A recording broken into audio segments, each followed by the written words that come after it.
Gotta hate when your nose gets congested right before a stream. Hello everyone, I am BowserJrXD, and welcome to, well, it's a combo race, but it looks like, well, actually I don't even know which one's gonna get started first.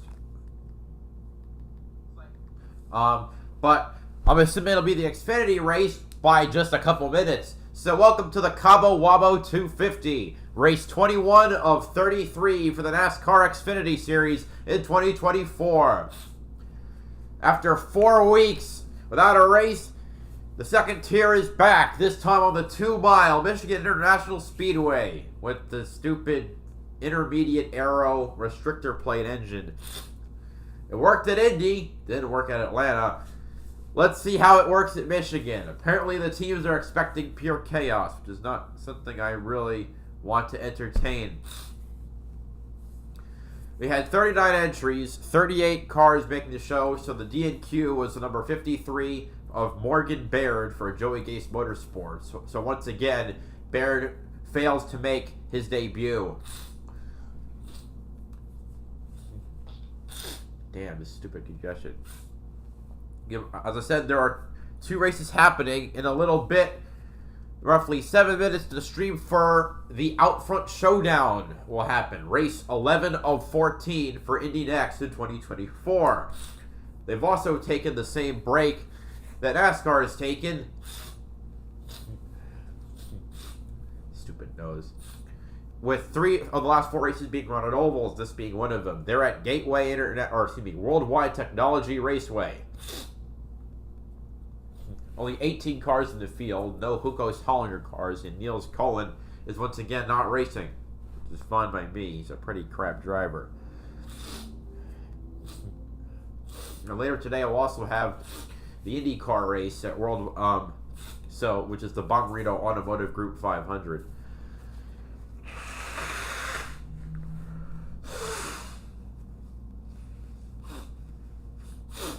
Damn, man. So then the Indy next stream starts in 6 minutes, which I'll be watching on my computer because TV monitor is limited to 1, but TV screen is limited to 1.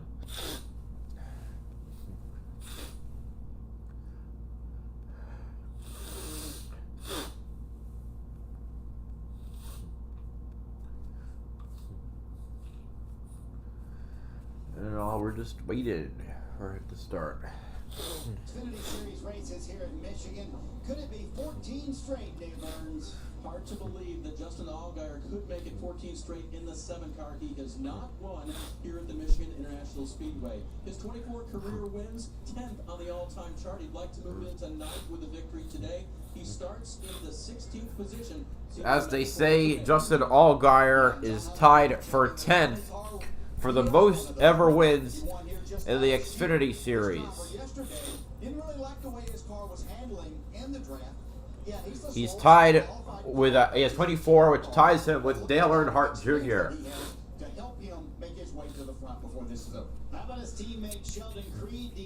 And Tommy Houston, a legend of the series, despite having never won the title. He's one of the longest running drivers from the 80s and even into the late 90s, even into the early 90s, with his last win coming in Hickory, which that race having the record for the most cautions in a NASCAR race with 26. The other, of course, being his team owner, Dale Jr., who has 2 championships coming back-to-back in 98 and 99. Ugh, damn nose. We're going to see some pack racing, but handling is going to become an issue for these drivers. As the air builds up and their tires wear some, so you're going to have to pay attention to that as you get in these. Is this a race behind the wheel you kind of have to manage in your head? We had some announcements today. Haas Factory team announcing its lineup for 2025. Joe Gibbs driver Sheldon Creed and Junior Motorsports driver Sam Mayer. Michigan International Speedway. This is the moment you've been waiting for. Please welcome Michigan Medical Director Dr. John Mano. Drivers, start your engine. The command is given. 38 cars are ready to roll. Starting 38th, driving to number 35. Bumper that Number 35, Bumper That Delivers Chevrolet for Joey Gase Motorsports. 31 years old from Cedar Rapids, Iowa. The team owner, Joey Gase, sitting 34th in points after only running part-time. Starting at 37th, driving the number 43, ABC Warehouses Icon LLC Chevrolet for Alpha Prime Racing.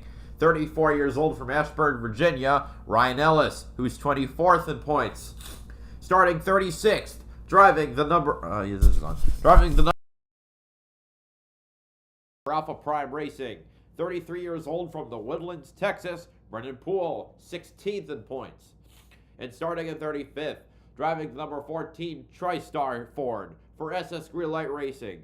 28 years old from Leander, Texas, Logan Bearden, who after a few starts is 44th in points. Starting at 34th, driving the number 92 Ziegler Auto Group Chevrolet for DGM Racing. 29 years old from Menominee Falls, Wisconsin, Josh Bilecki, also running part-time, 31st in points. Starting at 33rd, driving to number 42 Radco Industries Chevrolet for Young's Motorsports. 19 years old from Mooresville, North Carolina, Leland Honeyman Jr., 20th in points and the first of the 4 rookies in the field. Excuse me, the 3 rookies. Starting 32nd, driving the number 07 Legacy Sensors Chevrolet for SS Greenlight Racing. 31 years old from Orchard Park, New York, Patrick Everling, 35th in points. Starting 31st, and yeah, Everling part-time again. Starting 34th, driving the number 38 Syaps Ford for RSS Racing. 33 years old from Grass Valley, California, Matt DiBenedetto, 26th in points. Starting in 30th, driving the number 29 Autoparket.com Ford for RSS Racing. 24 years old from Bakersfield, California, Blade Perkins, 27th in points. Starting 9th, driving the number 11 Alloy Employer Services Chevrolet for Colleague Racing. 31 years old from Port Charlotte, Florida, Josh Williams. Running fast, crossing county lines just to make my name in the city. I worked for this for all these years and I wouldn't break her back down. I fought through all my fears and all of my frustrations. I see the light, it's getting clear. I know I'm taking it down. Woo-hoo. Woo-hoo. It's my time. I'm taking it now.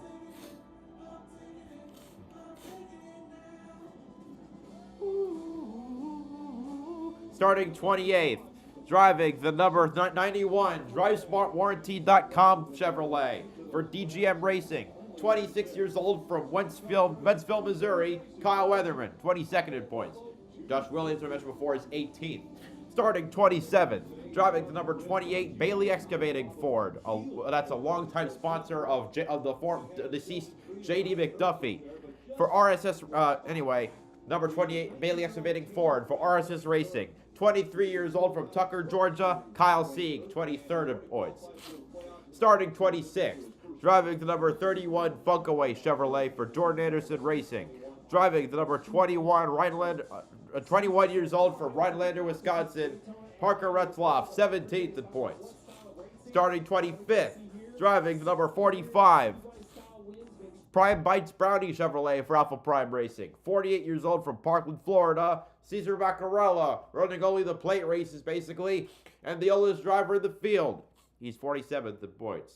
And starting 24th, driving the number 10, Race to Stop Suicide Chevrolet for Colleague Racing.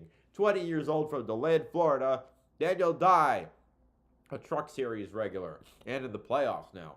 And starting 23rd, driving the number 97 Safety Culture Chevrolet for Colleague Racing. 35 years old from Auckland, New Zealand. What the? Oops. You see it? He I'm definitely gonna has lower the one volume hand on in the Indian X Stream. Championship Cup. Auckland, New Zealand, Shane Van Gisbergen, the second rookie, and 13th in points. Starting 22nd, driving the number 48 Spiked Light Tropical Cooler Chevrolet for Big Machine Racing. 34 years old from Stamford, Connecticut, Parker Kligerman, 9th in points. Starting 21st, driving the number 51 Wings Etc. Grill and Pub Chevrolet for Jeremy Clements Racing. 39 years old from Spartanburg, South Carolina, Jeremy Clemens, 21st in points. Starting 20th, driving the number 21 United Rentals Chevrolet for Richard Childress Racing, 30 years old from Winston, Georgia, Austin Hill, 3rd in points. And starting 19th, driving the number 5 Chevy Accessories Chevrolet for Our Motorsports, 25 years old from Ridgefield, Connecticut, Anthony Alfredo, 15th in points. Starting 18th, driving the number 27 Rocky Boots Chevrolet for Jordan Anderson Racing, 32 years old from Halifax, Virginia, Jeb Burton, 19th in points. Starting 17th, driving the number 26 Synergy Modular Toyota for Sam Hunt Racing, 35 years old from Mooresville, North Carolina, Jeffrey Earnhardt. Starting 16th, driving the number 7 Hellmans Meyer Chevrolet for Junior Motorsports, 38 years old from Riverton, Illinois, Justin Allgaier, 2nd in points. Also, Earnhardt is not running for Xfinity points. That's another point to know. And Jeb Burton is 19th in points. And starting 15th, driving the number 15 AutoCharger.com Ford for AM Racing, 24 years old from Van Nuys, California, Wallace Allen, also not running for points. Starting 14th, driving the number 8 Allstate Peterbilt Group Chevrolet for Junior Motorsports, 20 years old from Johnston, Iowa, Sammy Smith, 11th in points. Starting 13th, driving the number 16 Campers Inn RV Chevrolet for Colleague Racing, 42 years old from Los Gatos, California, Adrian Allmendinger, 6th in points in the 2021 Michigan winner. Starting 12th, driving the number 30 Ford Performance Ford for Rhett Jones Racing, 26 years old from Las Vegas, Nevada, Noah Gregson, a Cup Series regular. And starting 11th, driving the number 1 10X Health Chevrolet for Junior Motorsports, 21 years old from Franklin, Wisconsin, Sam Mayer, 12th in points. Now the top 10. Starting 10th, driving the number 20 Pye Barker Fire and Safety Toyota for Joe Gibbs Racing, 27 years old from Mooresville, North Carolina, John Hunter Nemechek, the defending Michigan winner. Starting 9th, driving the number 2 Wheelan Chevrolet for Richard Childress Racing, 19 years old from Menlo Park, California, Jesse Love, 7th in points and the highest starting rookie. Starting 8th, driving the number 88 Clarion Technologies Chevrolet for Junior Motorsports, 21 years old from Mooresville, North Carolina, Carson Quapple, 28th in points, running part-time. And starting 7th, driving the number 39 Psyops Ford for RSS Racing, 37 years old from Tucker, Georgia, Ryan Sieg, 10th in points. Starting 6th, driving the number 9 Menards Dimco Chevrolet for Junior Motorsports, 27 years old from Atlanta, Georgia, Brandon Jones, the highest starting Chevrolet. Starting 5th, driving the number 81 Quick Type Products Inc. Toyota for Joe Gibbs Racing, 22 years old from Talking Rock, Georgia, Chandler Smith, 4th in points. Starting 4th, driving the number 00 Autodesk Haas Automation Ford for Stuart Haas Racing, 26 years old from Ladera Ranch, California, Cole Custer, the points leader. Starting 3rd, driving the number 19 Operation 300 Toyota for Joe Gibbs Racing, 19 years old from Artesia, New Mexico, Truck Series regular Taylor Gray, the youngest driver in the field. Starting 2nd, driving the number 98 Monster Energy Ford for Stuart Haas Racing, 25 years old from Las Vegas, Nevada, Riley Herbst, 5th in points and the highest starting Ford. On pole, driving the number 18 Friends of Jacqueline Foundation Toyota for Joe Gibbs Racing, pole time of 41.947 seconds, average speed 171.645 miles per hour. 26-year-old from Alpine, California, highest starting Toyota, Sheldon Creed, 125 laps around the 2-mile D-shaped oval. We're going to go green at Michigan. I worked it that fast. Here we go, green again, green at Michigan. The command is also just given at Gateway, but I'm going to, for Indy next, I'm going to give this a chance to see how this pans out to start. It's double wide for the lead. Here comes Taylor Gray trying to go to the inside, but Riley Herbst cuts him off.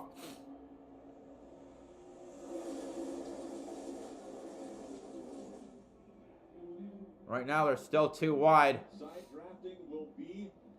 While that's going on, unless something major happens, I'm going over the Indy next. I'm going over the Taylor Gray to the inside, takes the lead.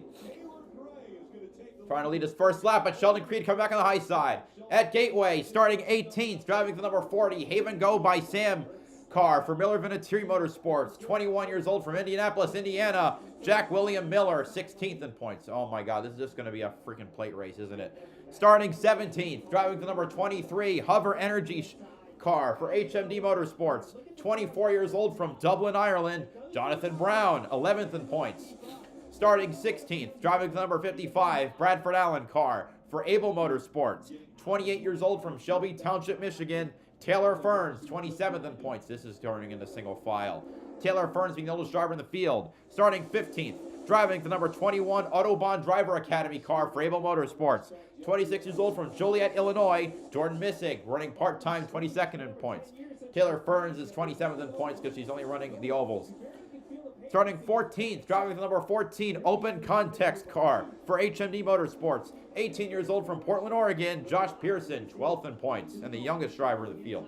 Starting in 13th, driving the number 27 Jaguar Land Rover Chesterfield car for Andretti Global. 20 years old from Winnetka, Illinois, Bryce Aaron, 14th in points. Oh my God, Michigan is literally a single file. Oh my God.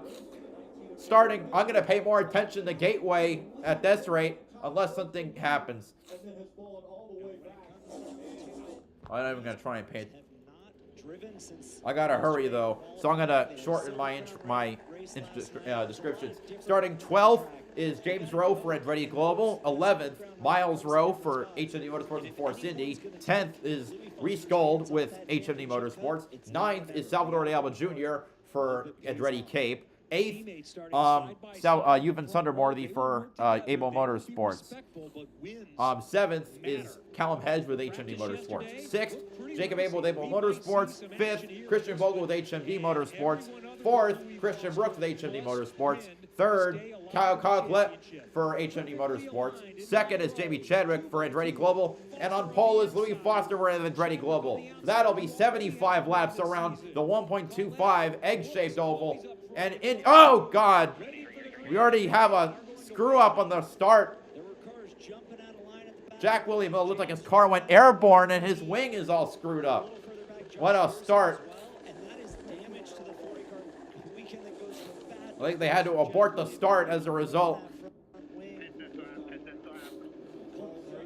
So I'm going to have both things going simultaneously.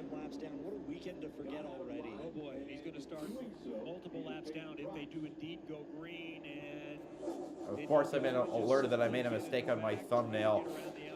Oops. Sheldon Creed holding on to the lead. So we may be seeing 17 take the green flag. They'll be able to change the front wing, but how much time will Miller lose? All right, let's reset.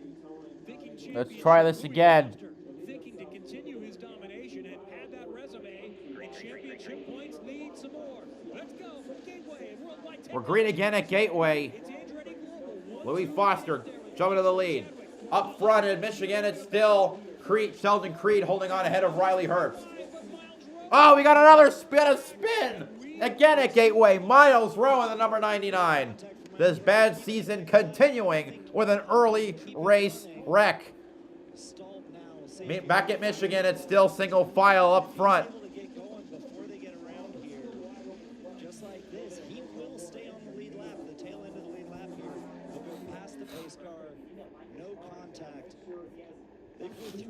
Oh, great. This is going to be... He tries to go in, make it 3 wide over the top of Reese Gold. Back end steps out. Does a really nice job. Keep it on the throttle. Keep that rear wheel spinning. It works in some places. It works at Indianapolis. This package works at Indy and basically nowhere else. Wait, how did Carson Kvapil already get to 6th place? So you're trying to stay in the throttle, you're not locking it down? So at that point, as far back in the grid... Wait, never mind. He started in 8th. I thought he started outside the top 20. Wheels turning to drive him forward off the wall. Oh, His God. momentum would carry him up into that outside safer barrier. But he does come to pit lane now. So obviously they feel like he's going to need fresh Firestones. All guys are trying to make moves on the bottom, but no one is willing to get out of line. There's Nemechek making a move on Jesse Love. That's for 12th position. But Miles Rowe will be lap 4. Miles Rowe coming out of pit lane. If he gets going here, I think he's got a bigger problem. Miles Rowe not able to get his car back up to speed. So it's crawling around the track, basically. Yeah, he does have a bigger problem. The team doesn't know for 100% certainty, but they think the drive shaft is broken on the 99. Jesse Love. What a shame. Miles was collected at Iowa, didn't get really a chance to do his first oval race for very long. Had a nice chat with him on Thursday. As much as he wanted to contend for the championship this year, and it feels like there were opportunities for better results, he's not all that disappointed that he doesn't have to think about championship and can already start thinking about next year. He really knew he needed 2 years at this level, and that's the plan, to come back. And Miles Rowe being towed behind the wall. Great start. 99 car behind the wall on the back straight. I understand race control's looking at that original start, and the rules are you've got to stay in line. When you pop out like that, even with an accordion, it will draw the eyes and sometimes the ire of race control. Chandler Smith, or I think that was Chandler Smith, trying to make a move. So working lap 5 now of the Outfront Showdown from Run by Technology Raceway in Madison, Illinois. But literally less than 10 minutes away from downtown St. Louis, just on the other side of the Mississippi River. All right, we have... Chandler Smith's trying to get by Allgaier for 10th now. Yeah, that's Jack William Miller. We saw him on the start. He's now retired from the race, but I'd like to get your perspective on the original green attempt. Oh man, it's just been a pretty tough weekend for us in the Haven Go Patterson Dental car. Jack William Miller is just done. He's out of the car. We lost 2 cars already in the less than 5 laps at Gateway. Running next. That's about 10% of the field. Going to commercial for at Michigan, which frankly there's nothing going on. It's just a single file train. That's how it goes sometimes, but it's unfortunate. Anyway, we're green at Gateway. Looks like Louis Foster with a monster start. And Louis Foster has a nice jump. Chadwick breaks away a little bit from Collette. Back there in 4th, it's Christian Brooks in a yellow. Side by side. Ooh, Christian Bogle losing a spot to Jacob Abel. 2nd in points. And the stewards are going to Chadwick trying to block a run from Kyle Collette. Not going to happen. The upstart who's running 3rd in the points. Trying to make a run move now on the outside of turn 3 for 2nd position. Restart, by the way, under review. Ooh. For a Side by side for 2nd. Louis Foster. Oh, come on! Chadwick and Collette collide into the inside wall in the front stretch. Bad move by the number 28. Significant contact for one of the championship contenders. It's not okay. Calling Kyle Collette a championship contender is extremely generous. He's way above everyone ahead of him, but still far from everyone above him. Come on, man. Well, there goes my motivation for watching the race. But I'll stick it out. To see Jamie Chadwick climbing out. That is a big... At Michigan, there's still nothing going on besides the train. Kyle Collette. That was just a bad... Definitely shading to the inside there. Jamie's alongside. Man, You don't normally see that sort of contact in the straightaway like that. Yeah. Collette moved down. It was not a place you would expect to see contact like that. Let's see that again. Still there? Side by side here through 3 and 4. On board with Jamie Chadwick. Yep. Just you and him. Open your hands. Oh, there's tight. He moved down. Hang on.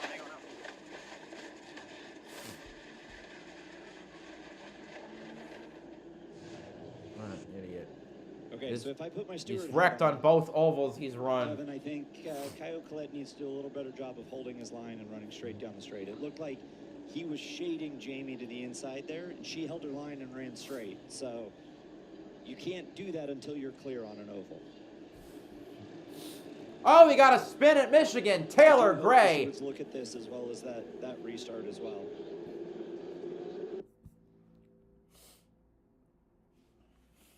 Gray on his own running 7th was right down by the apron, and around he went, bringing out the caution for the first time here at Michigan.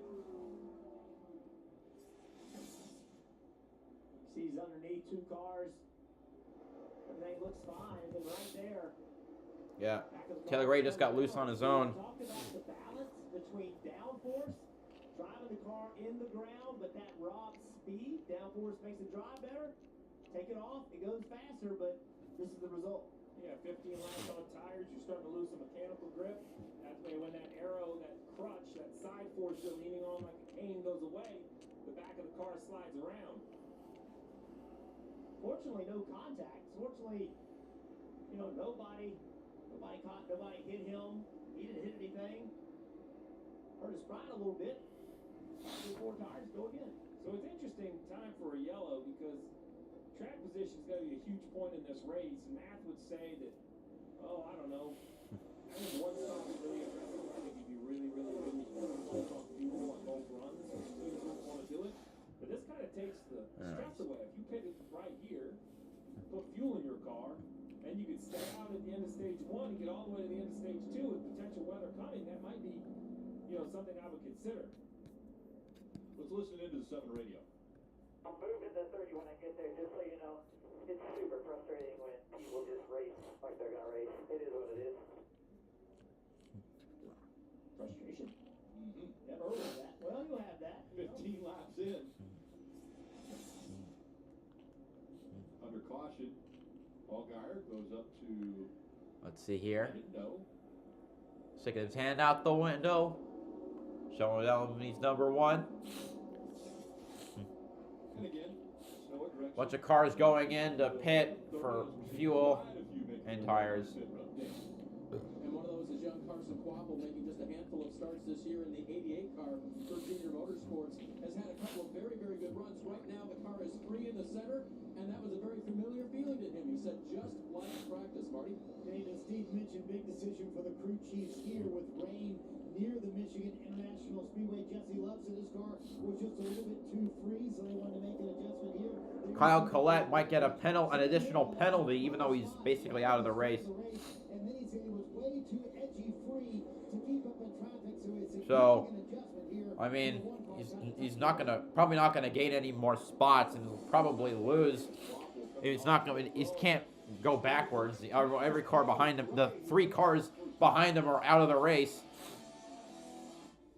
All right, Sanborn's out of the basement, and the furnace has been exercised. So at least as a commentator, I'm glad they agree with me today. But you're absolutely right. That American ladder system that has the opportunity to run on ovals.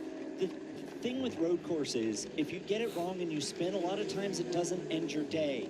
On an oval, you make a mistake, it puts you in the wall, that's day done. That's a lot of learning that you miss out on for one mistake.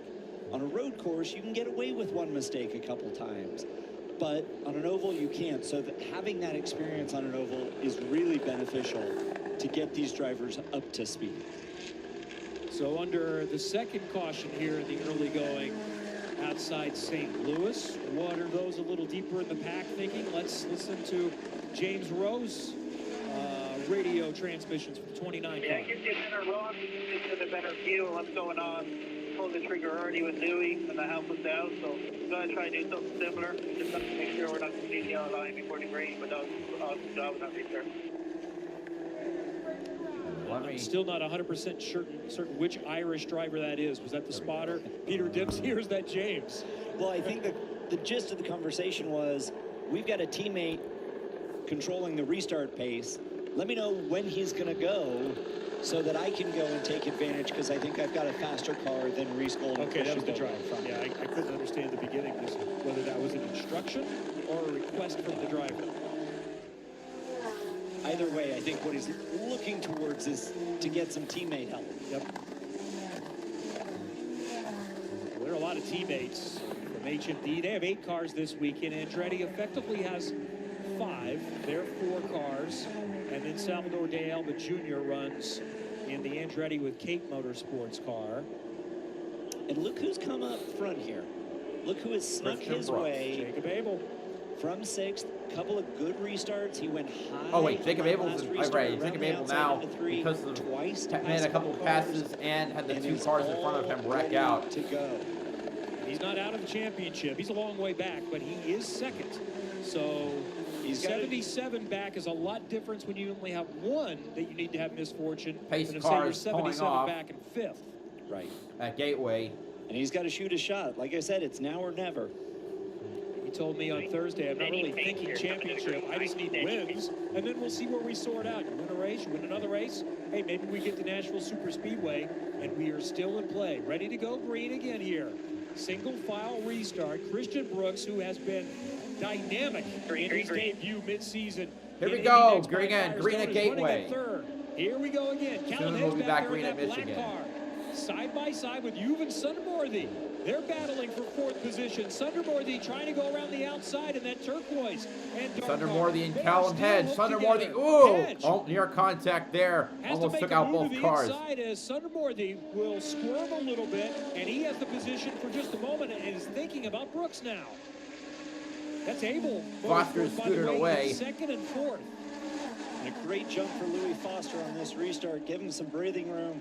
He doesn't want to see any more yellows, but there's still pretty Brooks. racing. No, that's Sundermorthy trying to find a move on Brooks. Callum Hedge trying to make a move back on the inside. We're green up to green again at Michigan. They're stacked up. Oh, we got a car that's pulling off, a slow car. Sammy Smith, I think. Either with Abel. And now yep, Sammy Smith, slow at Michigan. That or he's falling to the back of the pack trying to save his car. No, car's shaking. Flat tire for Sammy Smith. Christian Brooks battling Jacob Abel for 2nd place. He takes the position, even though he goes way high. They'll be side by side for 2nd at Gateway between Jacob Abel and Christian Brooks. Side by side into 3. Abel retakes the spot. Sundermorthy has a little bit of a run. Callum Hedge back there in 5th. Christian Bogle 6th.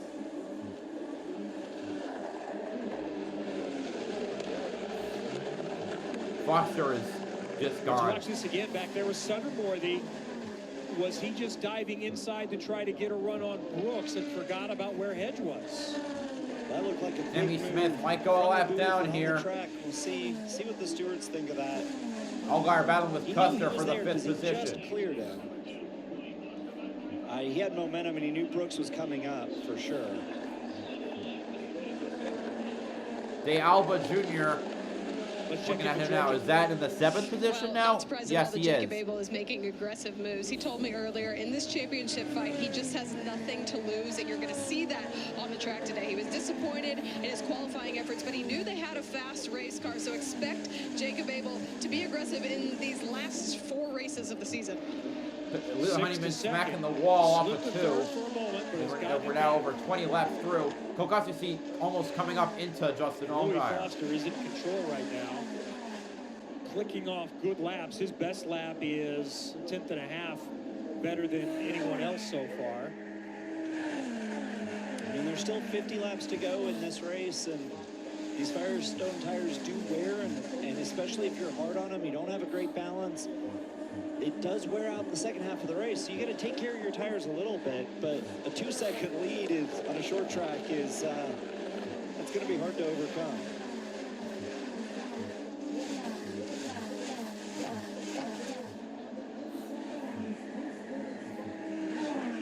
Now things have settled in just a little bit after 2 early cautions.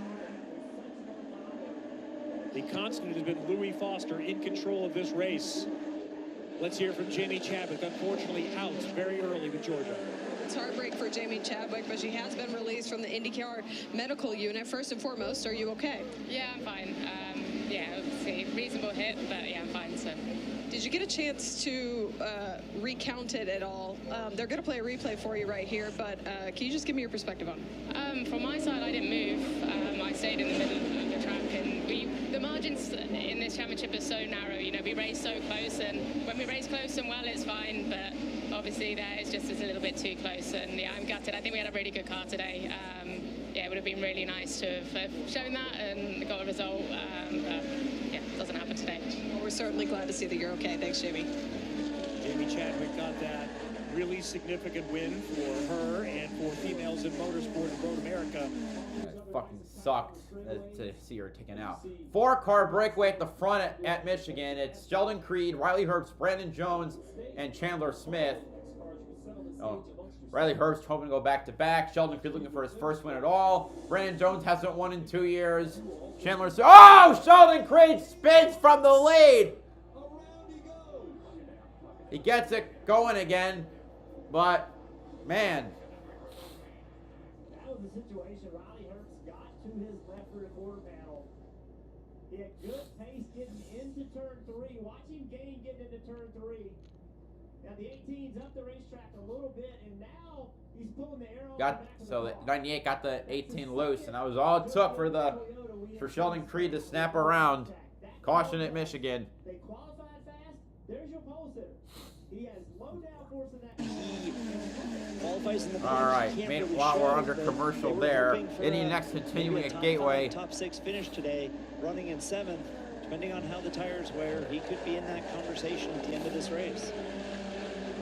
He won here a couple of years ago in USF Pro 2000 and won at Raceway Park last year. So there is some oval success in the background for Salvador De Alba Jr., who is mentored by Michelle Jourdain.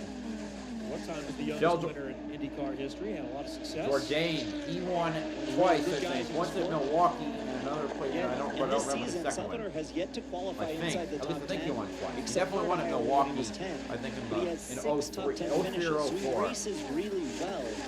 His qualifying just puts him a little further back at the starts of these events.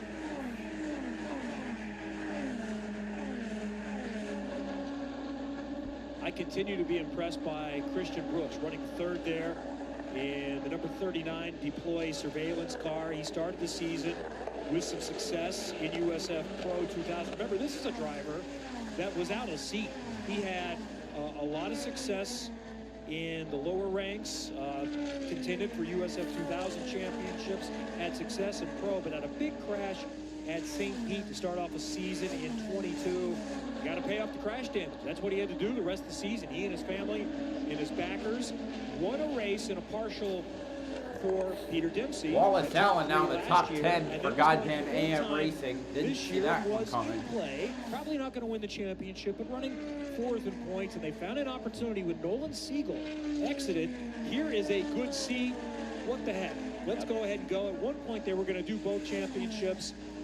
He did not do the last round. I don't think he's going to finish the season in Pro 2000, but he has gotten better every week at this level. Really impressive start. Really impressive for him to come in and learn this championship. Why not finish the season of USF Pro 2000? You've only got one race weekend left. The Indy Next by Firestone Championship, and then even better, the Indy Next by Firestone Championship. Kyle Collette coming back on track, 22 laps down. IndyCar Series. Christian is 23 years old from Santa Clarita, California. As we see Kyle Collette back out on track, and he is 23 laps down. Taylor Ferns gets lapped, leaving 13 on the lead lap. So we're still pending a penalty from race control on the 18 car. Kyle Collette's back on track after the damage repair. We'll see what that penalty turns out to be, and when that comes down, he'll need to serve it right away. So one thought would be, if you really want a penalty to have some teeth, giving him a stop and go or a drive through when you're 23 laps down does nothing. Could it be applied to the next race with a grid penalty? It absolutely could be. They have the opportunity to penalize that. They felt that it was egregious enough. It was both avoidable contact and blocking, a twofer. So I think because it's almost self-serving, he took himself. Taylor Ferns is out. They can't penalize him enough to have him finish behind Jamie Chadwick, who he took out alongside him. So he can be hit with a grid penalty when we get to the next race in Portland next weekend. Well, then, Louis Foster has stretched his lead beyond 3.5 seconds. Another couple of seconds back to Christian Brooks. There he is in the green and black car. Sundermore, solid in 4th right now. Callum Hedge running in 5th. Callum has had a really good rookie season. He is still just 20 years old from New Zealand, 4th in the championship. It was a slow start to the season. The 18, by the way, is being black flagged. We'll get a reason for that as we are. Whoa, we got another. Whoa, what a save for Callum Hedge. What a save, and may not lose that many spots. Bogle is going to Man, him. he drifted that thing through 1 and 2. Alba as well, and he'll stay in it. Callum Hedge, you're my hero. A slide for life like that. Give up 2 spots. Lost 3 spots now. 3 spots. Whatever, he's not in the wall. Get back, get to everything right here. He's rubbering in the high line for the IndyCars. Look at that slide. He gets it sideways. What an incredible fast hand save. Look how fast those white gloves are working for Callum Hedge. He's still turning right and he's coming back to throttle. So this is just his second oval race. And I talked with him on Thursday because he did really well at Iowa. He finished 4th and said, how'd you do that? He said, well, I watched last year's race with Christian Rasmussen at his onboard, and I just tried to do what he did. And there's somewhat of De Alba to the inside of Christian Bogle for 5th place. De Alba is going to be able to get around. Meanwhile, back at Michigan, they're about to restart. To 5th. So he said, I was going to try to do the same thing again. I don't know if we have onboards of Rasmussen saving the Herbst crash, now leading the field with but he Allgaier and crashed, Brandon Jones behind and him. he's still racing. He crashed, he just didn't hit anything. Yeah. That's Allgaier out of the inside of Herbst. We got 3 laps to go on the stage. Allgaier to the lead. No on ovals, but he's sure doing it right at the moment. So Hedge trying to gather himself. Bryce Aaron right behind him. Josh Pearson in that green and black car as well. And here is De Alba on the charge, working on Brooks now. I don't know. De Alba's the driver I thought could win. Half of the race, but so good at ovals. maybe he's gotten the call. It's time to Michigan, go. you can see the cars bobbing and weaving He's around. up to 3rd, so we missed him, or at least I did. Miss him getting around Christian Wallace Brooks. Allen And to Ewan 7th. Sunworthy, who came within, 100 yards, 200 yards of a podium at WeatherTech Raceway, Laguna Seca. How is he doing and that? now is in position for a podium. Ewan's had a really good first full season this year in Indy Next. Yeah, Able Motorsports running 2nd and 3rd here. Maybe not quite the pace of Louis Foster, but that's been a common theme all season long. Louis Foster's got a little bit of extra in the tank. Great job for Jacob Abel and Ewan Sunderland. Oh, we got, raindrops on the lens of the camera. We still got 2 laps to finish the stage out. Riley Herbst trying to make a move back on Ryan Sieg to get to 2nd place. Time of the last lap of stage 1. So speaking of Able Motorsports, Georgia has the boss. I was just going to say, Kevin, speaking of Able Motorsports, I have Bill Able. And first I'd like Ryan to talk Sieg about to the Jacob inside Abel's run to in the turn front 1. end. I mean, 6th Slides up to second take the lead, early but it's left a on little in the too race, much. and that just Allgaier to tells come back on the how much inside. Steve has put in for the A entire little bit of season. contact there. Or a little bit, almost contact there. Chandler Smith bumps Ryan Sieg past Allgaier. Weekend, so hopefully that'll continue. Jacob had a great start. Really, Allgaier back to 4th place. Ryan Sieg got a couple car lengths on Brandon Jones. Who's now up to 2nd place, coming off of turn number 4. It'll be Ryan Sieg winning stage 1 at Michigan. Challenge for the team, but I think John has got us in a spot. Sieg, all right, Sieg wins it. Jones 2nd, Chandler Smith 3rd, Allgaier 4th, Wallace Allen 5th, Hill 6th, Herbst 7th, Kyle Sieg 8th, Allmendinger 9th, Kligerman 10th. Well, it's all positive. Yeah, I mean, we've got great drivers on board, great families in the paddock with us, so we're excited about that.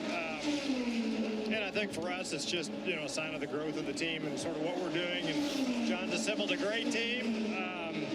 For him to be able to go from 2 cars to 4 and not really have a hiccup in terms of people, personnel, engineering, mechanics, it shows a lot, of his depth and the depth of the team. So yeah, it's good. We're hopefully we'll be this strong with 4 cars next year too. Thanks, Bill. Appreciate it.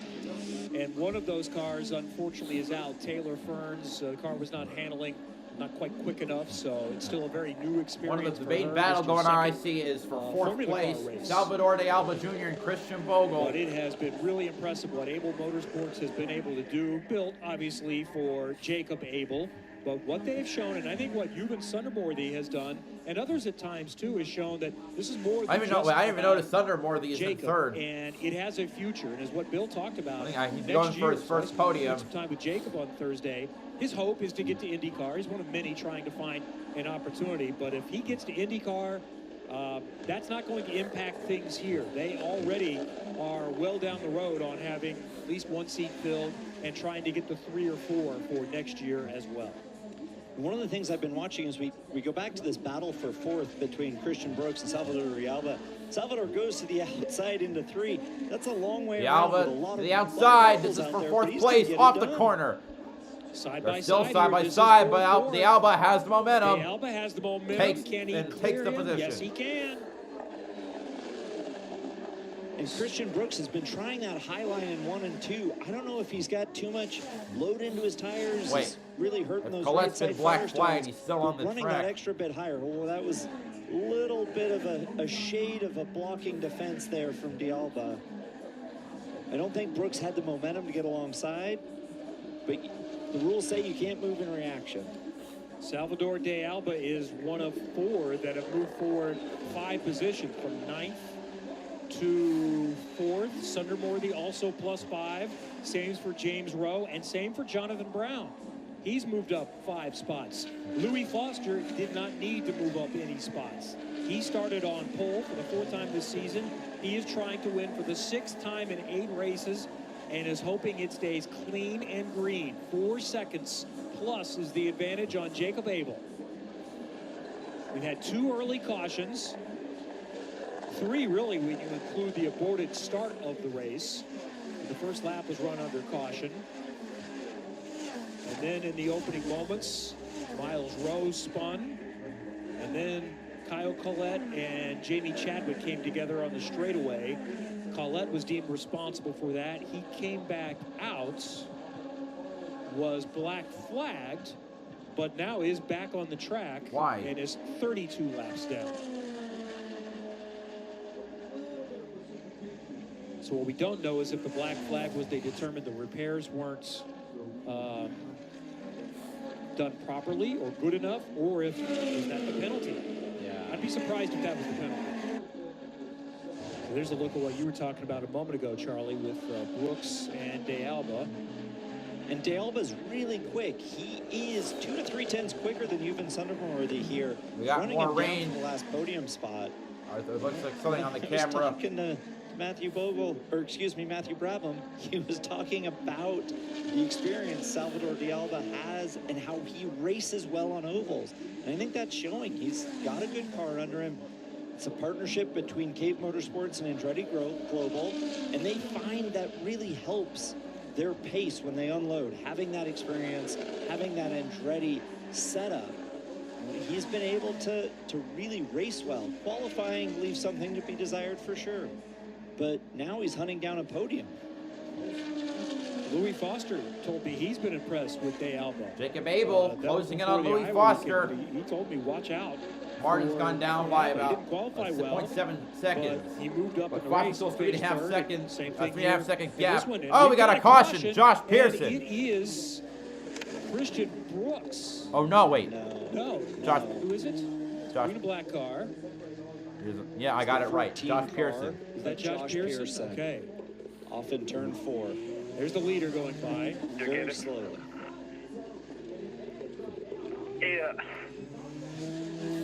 It's good to hear that radio call. That was a big rearward impact. You can see the crash structure right there in the middle of the screen, shortened quite a bit.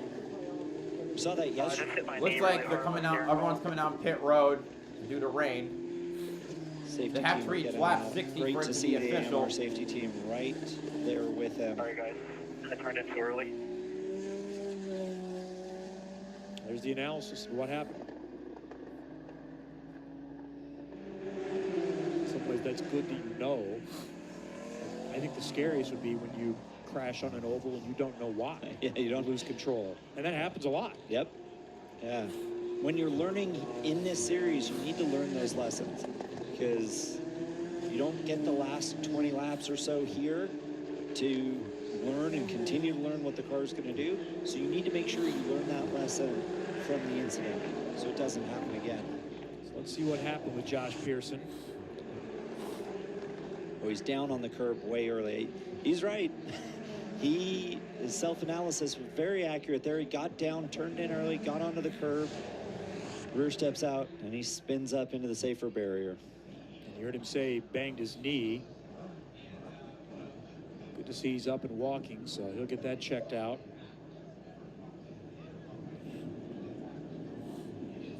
But after a long break, he gets busy. Indy next race is again next weekend at Portland. Sunday afternoon at 1:10 Eastern Time.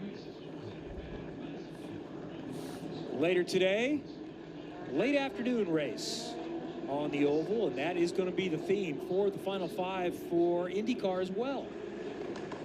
On ovals, including today, of a 1.25-mile oval at Worldwide Technology Raceway. Join us on USA and here on Peacock. And if there are ever any weather issues, I know at one point it was raining at Michigan for the Xfinity race, and they were delayed. Peacock is always your safety. You know it'll be on Peacock. Otherwise, I would say make sure you're tuned into social media if there ever needs to be a change for anything. Watching us, you already got Peacock, so you're set. 6 p.m. Eastern, green flag, 6:30 tonight. And some fast cars coming from further back. Colton Herta was fast, but crashed in qualifying, so he's starting 5th. Grid penalties for 2 of the championship contenders, Alex Blow and Scott Dixon, starting 16th and 19th. Do you think that helps Scott Dixon's chance to win? Because he's so good at coming from the back. I feel like it's the same. So the only thing this changes is everyone has an opportunity now to make up some more positions, and Louis Foster is the second most disappointed person behind Josh Pearson because he had him covered. So what does Jacob Abel do? How aggressive is he going to be on this restart? And beyond that, does he have the pace? You look at outright lap time, it's close, within just under a tenth from fastest lap of the race, Foster to Abel. Red flag at Michigan. What I'm really going to be watching is back and forth, Salvador Diablo Jr. Can he take advantage of this restart to try and find a way past? All right, looks like we're going green next time by. Third and see if he can make the move and once again steal a podium from Yuvan Sundermore. You talked about the heartbreak at Laguna. Yuvan's worked so hard, graduating university, and trying to get a podium this season and really elevate his program for next year.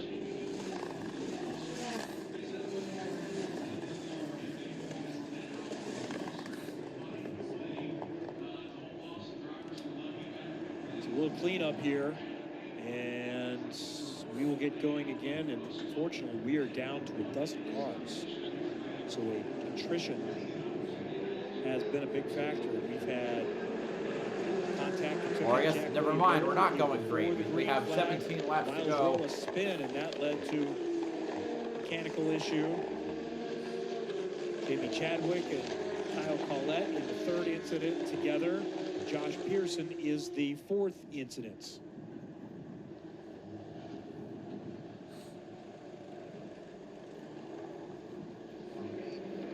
Ovals at Milwaukee and Nashville Super Speedway to come. It's been a while since I've been to Nashville Super Speedway. Looking forward to that.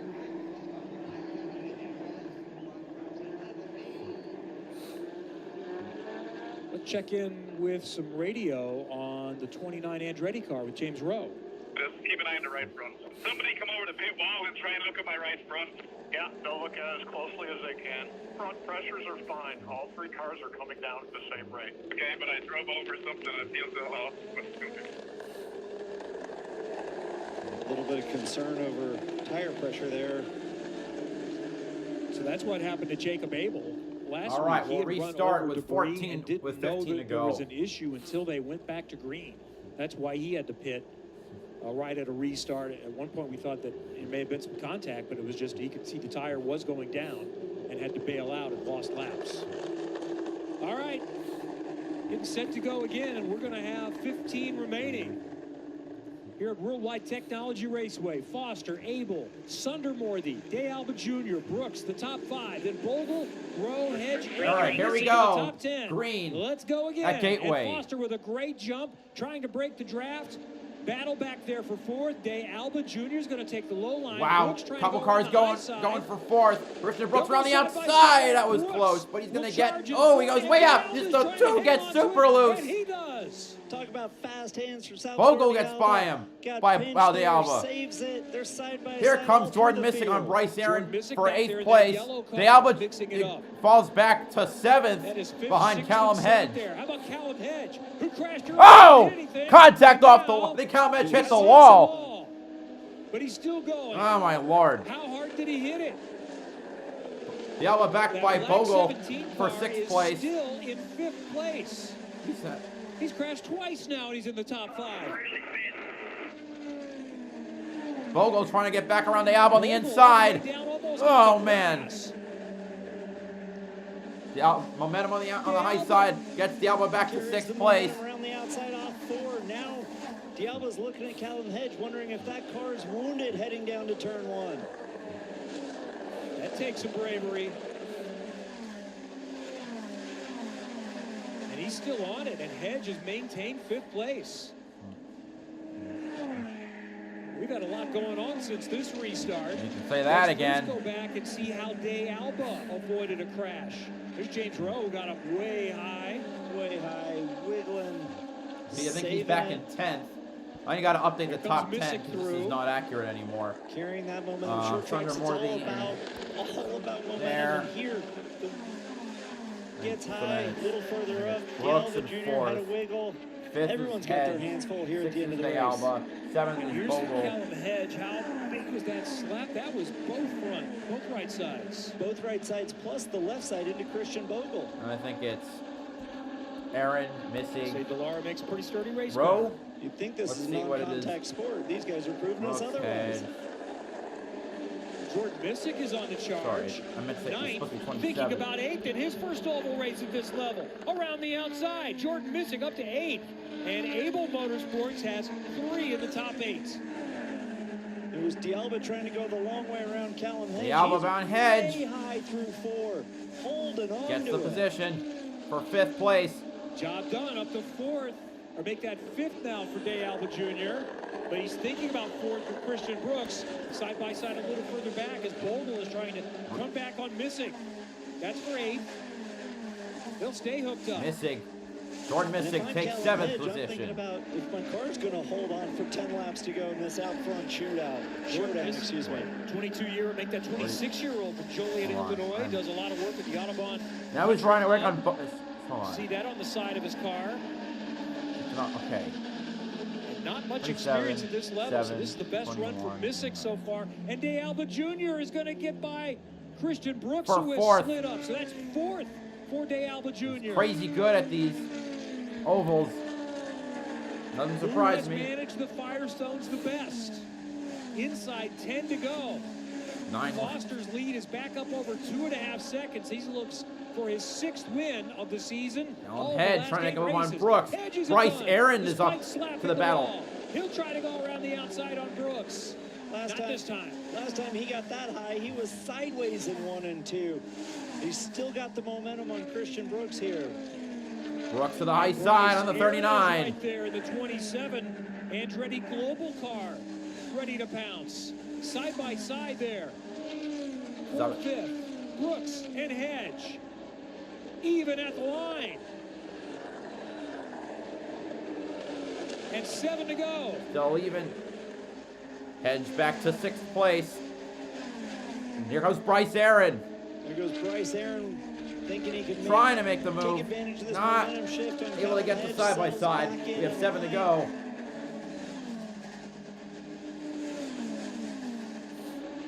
By the way, the championship would be up to 91 points for Louis Foster. Not clinching it, but going damn near a long close. way towards that. Coming And into he going to would, Portland. I believe, have the opportunity to clinch next weekend in Portland with still 2 remaining. Here comes Aaron again. On the outside goes 27.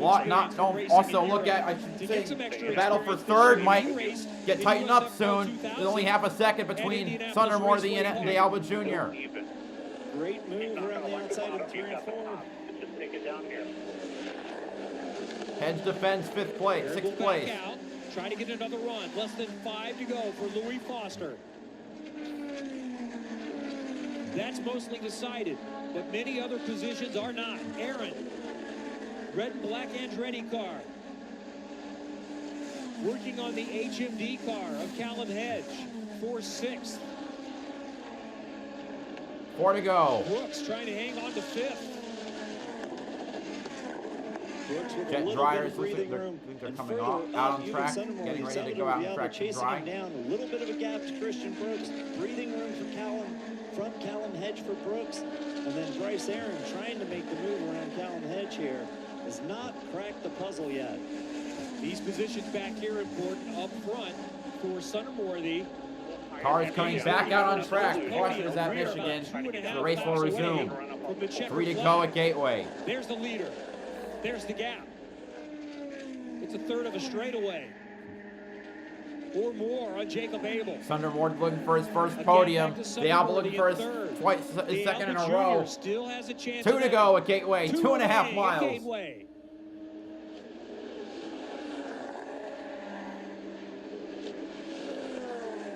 Top 4 settled in. Not so much after that. And Callum Hedges coming back again on Christian Brooks, who is trying to maintain his run of top This is for 5s. 5th, 6th, 7th. Christian Brooks finishes 8th, 7th. Hedge to the 5th, outside and of Brooks. Trying to continue that momentum side by side. White flag for the leader, Louis Foster. Foster takes the white flag. Last lap at Gateway. The battle for 5th. Ongoing. Ooh, near contact. They have 1 to go. Brooks trying to get back on the inside. Hedge, dark car on the outside. Through turns 1 and 2. Oh, it's so close. On the low side. They are hooked together.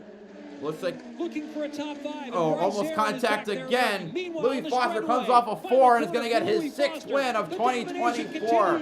That's 6 in the last 8. Foster Ooh. takes even bigger control. Hedge got around both Brooks. He got around Brooks. He's going to take 5th place. Abel 2nd. Sundermore the 3rd. Diablo 4th. Hedge 5th. It's 6 the side by side. Wow. 6th to Bryce Aaron. 7th to Christian Brooks.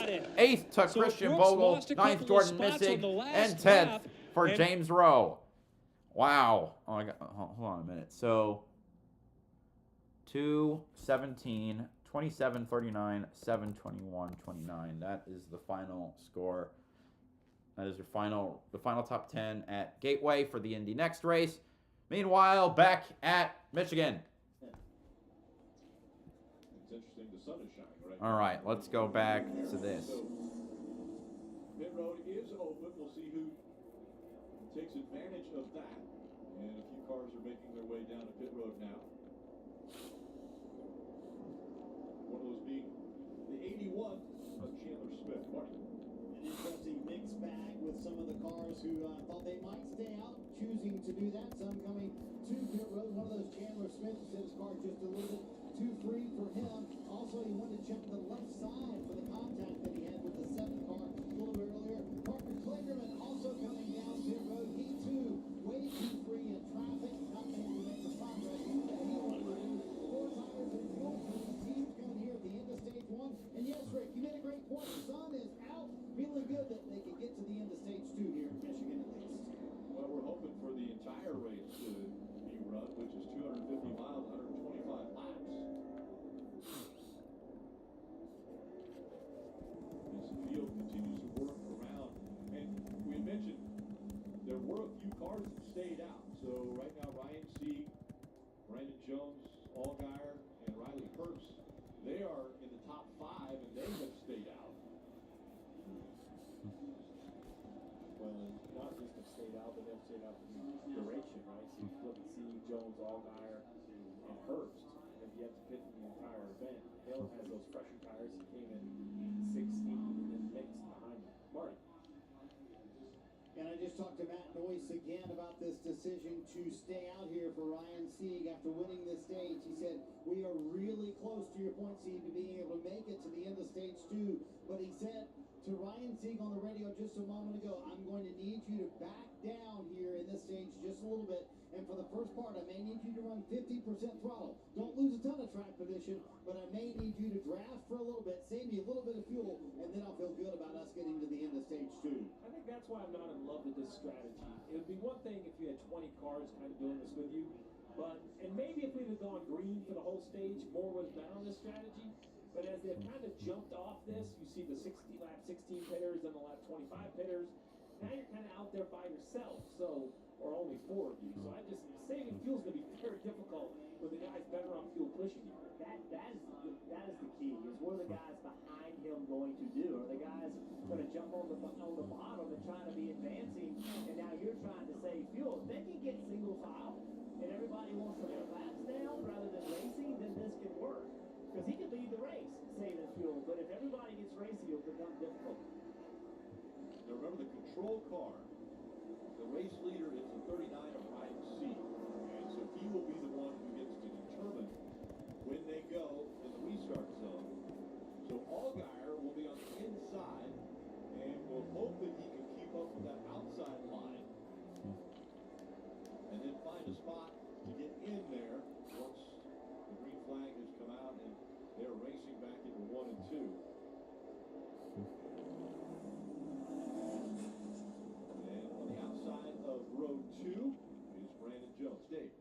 want to point out how important that finish in the stage was for Brandon Jones. 9 stage points. It's so critical. He was 69 below the cut line coming into today's race, 14th out of the 12 that can make it in. And so he either needs to win or he needs to start stacking on points with 6 to go. That was crucial. Yeah, maybe. You know, this team has a lot of ground to make up on points. Maybe they're in a must-win situation, right? I mean, you don't know. I mean, I keep track of stuff. Brandon Jones is not in a must-win yet, but you got after this, you got 5 races to go. So don't. It's not. This is not a time to sit around. A lot. Right on Austin Hill in the 21, he's made his way up inside the top 6. What has made the inside line effective is great pushing. So that means they're going to get more aggressive. Are they going to push too hard and cause an accident? See how Riley Herbst does behind the 7. And a quick checkup behind this group. Here we go. We're green again at Michigan. As they're back underway with stage 2. It's Segan Allgaier, the top 2 as we restart.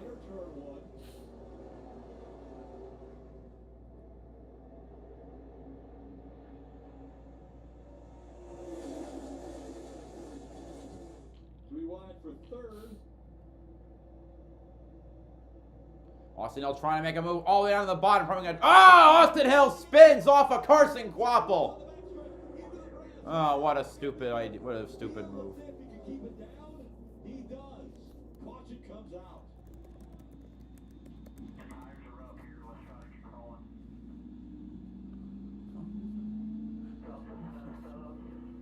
We the steering wheel line running. Also, there's something I tried to straighten up when you said it, but he was already up my left rear.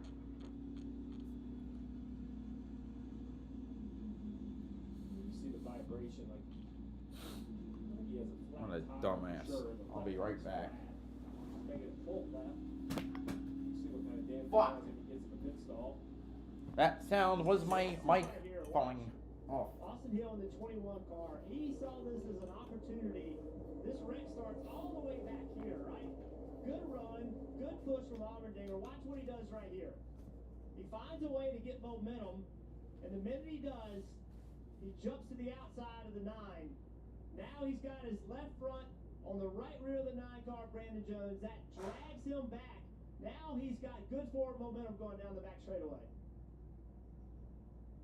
So he's on the outside, and you see him coming back across the field right to that point, and then a front bumper. I think that's the 88 of Quapple. I don't believe the 88 did anything wrong. He's holding his lane. The 21 just switches lanes and kind of comes across the 88's bumper. This will be great on the onboard. But watch his eyes. Watch his eyes. Looking to the left. He thinks he's clear. Looking again. Looking again. Looking again. Thought he was clear, and he wasn't. That right there is what low horsepower drafting type tracks. That's what it does. You try to take a run. You try to get momentum. That entire time he was looking to see if he was clear. He ended up making contact with the 88 and around he went. He's been on and off pit road. It looks like they just changed the tires. I don't think there's a whole lot of damage on this 21. I think what you were seeing is a flat left front as he drove around. Can you fault Quapple for this? Carson Quapple in the 88, he just stayed in the gas. Now he could have let off and let him in, but is that what he's supposed to do? Well, if he lets off, he goes back to 25th, and I think there was a little bit of light contact, and I think you have to assume the 21 knows you're there. I mean, you can't. If you lift every time somebody swerves at you like they're going to hit you, you're not going to go anywhere. Let's listen into the 88. That dude was not clear, was he? No, obviously not. I tried to move down for him a little bit, but it's all going to get him. Exactly. There you have it. And I think that attitude is why this Quapple has been so good so quickly in this series. You know, he has a lot of late model experience, and I agree that he gave him a little bit of room, but then at some point he's like, hey man, this is where I am. And it ended up getting the 21 turned around. Yeah, from the Austin Hill side of things, car is actually fine. Good eye, Steve. Yeah, the splitter looks great. It was just a left front that was down that you heard Austin Hill say on the radio that something was was wrong with the race car. And I go back to Atlanta earlier this year where they had far more damage than they have right now. Yeah, Austin Hill shotgun on the field in 38th, but I think they're still certainly in this one here at Michigan, Dave. And Marty, Carson Quapple, not yet full-time in the Xfinity Series, wants to, not make a lot of people mad at him. So asked again, hey, was that me being a knucklehead? And the team said no. In fact, we already went and talked to the 21, and they are not blaming you. It was just tight racing. Yeah, that move by the 21 of Hill, that's why he's won so many races at Daytona and Talladega. The willingness to make those aggressive moves. That's what you have to do. IndyCar race start, or IndyCar coverage starts in an hour. To take a run and then fill the holes as they get presented. Very quickly in stage 2, the caution comes back out for this spin by the 21 of Austin Hill. And again, working from all the way at the wall, he tries to get down to take advantage of a little momentum, but it's not enough to clear the 88. He goes around, the caution comes out, and we'll have a restart. You return to Michigan. My moderate to severe plaque psoriasis held me back. Now with Sky Rizzy, I'm all in with clear skin. Great, now I don't have another race to put on. NASCAR Canada race got postponed due to rain. So that's to September.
Surging toward the restart zone.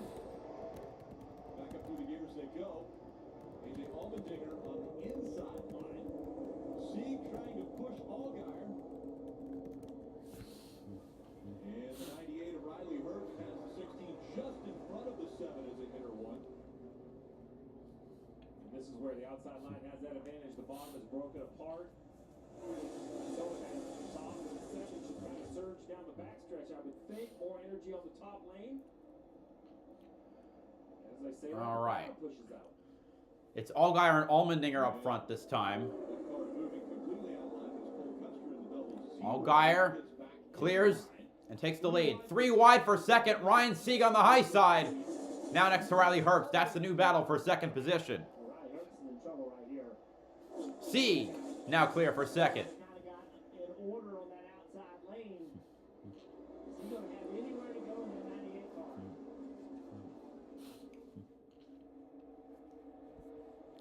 Right behind him in the 30.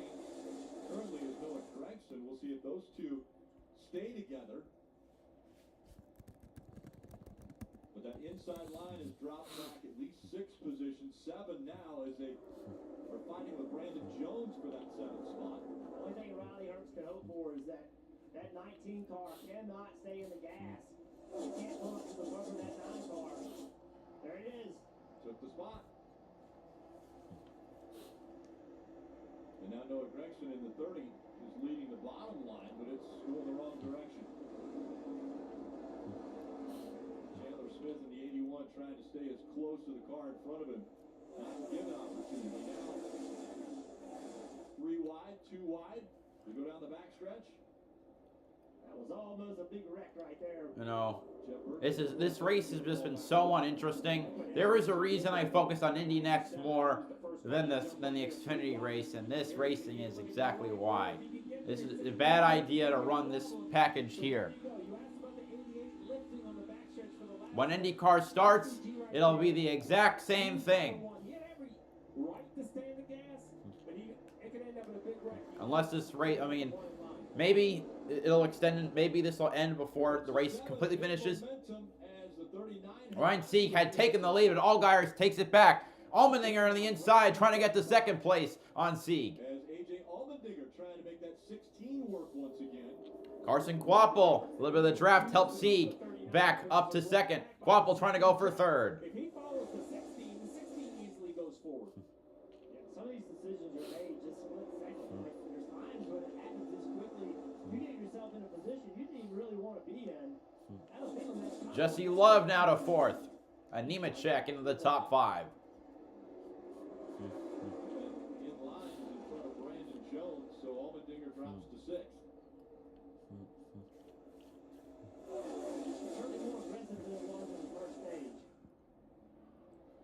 Riley Herbst jumps out of line, trying to clear the 9. He does a little side drafting to pull him backwards, but is it enough? Is the gap wide enough to slide in front of him? Not right there. Yes, he is. Herbst clears for 7th. That's aggressive. We heard Justin Allgaier very early in the race complain about the 30. I think that frustration is we see the 21 big move at the bottom. The frustration from these drivers is going to continue to go up because every one of them are just, if they're clear by an inch, they're taking that spot. Looks like Sieg's trying to back up. Is that trying to get a run on the 7? Looks like. Pulls to the inside. Not able to sustain it. Carson Kvapil to the inside of Ryan Sieg. Pulls up. Gets to second position. And Rick, he's one of 4 drivers who have not pitted so far today, including the leader, Justin Allgaier, is struggling with the handling here for Ryan Sieg. So, Steve, it was interesting. Matt Noyce, his crew chief, a moment ago told him, Carson Kvapil has limited experience on larger tracks. Well, I want to say he actually ran Michigan last year, but I'm not. And ARCA, though I know he ran one big track. Obviously, it was Kansas or Michigan. I think it was Michigan. Well, it's easier said than done, though. That's some of that run I think we're seeing out of the 39. If he's trying to park throttle at all, maybe he's just losing momentum, thinking they'll all stay in line and push him along, but he's kind of been overtaken now by the 88 and the 20. I like the cars that decide to pit at one of the yellows in stage 1. I think they have a mix of track position back, but at the same time, their cars are driving pretty good and they can be aggressive. He goes to the bottom of the racetrack. 12 more laps need to go by to finish the stage. There comes Herbst trying to make a move on Ryan Sieg for 4th. Oh, he clears himself off the turn, and Brandon Jones, I think, spun as well. Oh, well, that is... Oh, and Jones hits Mayer. Wrecking ball. And Custer. Sam Mayer caught up with this. Well, Mayer hit Herbst out. The 39 was there, and Custer was involved too. Take another look. Seaman had the trouble off turn 2. He did again. Herbst got a big run. Tries to get back in front of him. I think it's a good thing Sieg has looked fine. Brandon Jones spun on his own. Entry into turn 3. He has so much momentum here. He thinks he's clear. He's trying to cover that outside, and 39 had to lift. The 9 got into him. To your point, Jeff, I think that he's passing the 39 with such pace that he thinks he's going to easily go by him. And at the same time, Wrong. the 9 kind of gets to the 39's bumper and surges the 39 forward, which changes the pace of overtaking. It's kind of like passing someone at the interstate, not checking your blind spot. That person's decided to speed up. Mayer and Herbst are definitely out. It's 2 of the 12 winners. Brandon Jones. In the, 2 of the 12 drivers who have won, or 2 of the 14 drivers who have won Xfinity races this year. And late, man, you mentioned the 00. He comes into the picture as well. Trying to find the 1. So there's a 9 spinning. All right, there's the 1. He gets in the grass, then into the 9. Where's Custer? Still sliding, still sliding. Bam. Man, so frustrating. Well, that might hurt the 00 too. So late into the accident. Good sign here. Riley Herbst, winner of the Indy race. Last time Hey, he so. was on the track. Climbs out and listening to what he said on the radio before he climbed out of the car. Hold the brake. You alright, buddy? Yeah, I hooked it right. We're very clear. Yeah, you're alright. So that right there, he was being called clear by his spotter. And he just wasn't. He was not clear. And that is a case right there, Steve. You know, you listen to your spotter, but you make the decision. There's only one driver. Only one of you goes to the infield care center after a wreck, and it's you. Yes, you may be called clear, but at the end of the day, you're the one that's got to make the decision. Yeah, that would have to be a meeting if you're Gavin Rostillo, the crew chief of this car. These are the very uncomfortable conversations that you're in charge of. Everyone makes mistakes. The radio's very clear. You hear the spotter say clear. This is one that we'd be rewatching the video and having conversations. We see now some left front damage on the 39 as well. Ryan Sieg. Ryan Sieg agrees with everyone's assessment. He said, what was he thinking? He just completely came into us and then reiterated what Tim Vito, his spotter, that was not my fault. Vito said, yes, you're correct. That was not your fault. The end result, though, is that he does have that left front damage, also a little right front damage. Matt Noy said, I think that it could last till the end of the stage, but I think it's not worth it. We're going to come down when pit road is open, put on tires here, and their strategy kind of goes out the window, but more importantly, damage to the race car. No, but I like not getting caught up in the emotion, right? They scored stage points, won that first stage, that's 10 points. I know you're frustrated that this has kind of hurt your strategy, but you can either stick your head in the sand and ignore it and continue to go in a direction that's not working, or you can say, well, at least we're not to 98. We're not on the hook. We're not to 9 with quarter panel missing. We have small damage to the right front. Let's pit right now, fix that damage. From what I've seen aerodynamically in this race today, Jeff, other than leading, second, third car in line, I don't think that damage will hurt the 39 too much. Yeah, exactly.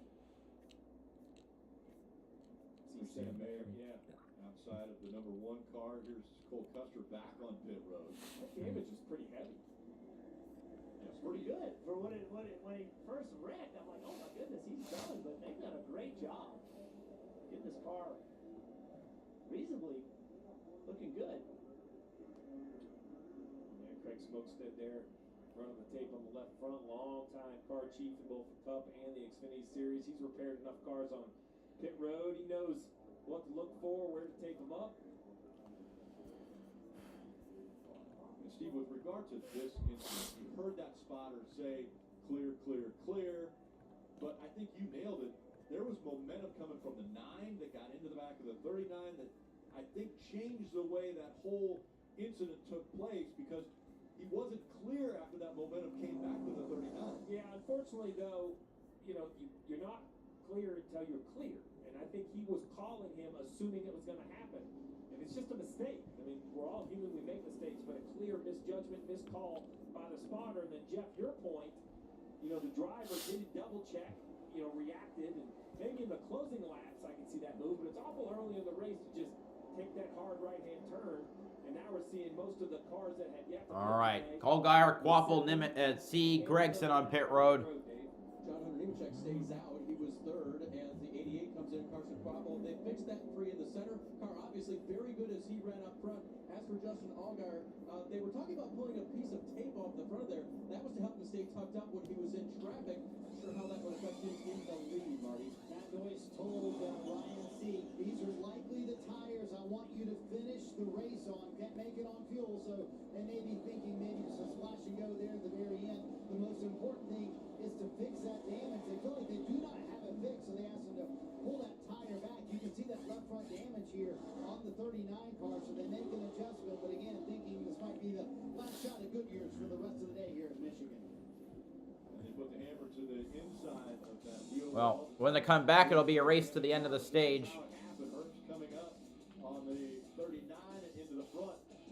Under caution for the Xfinity Series. Cabo Wabo 250 for Michigan. Nemechek takes the lead.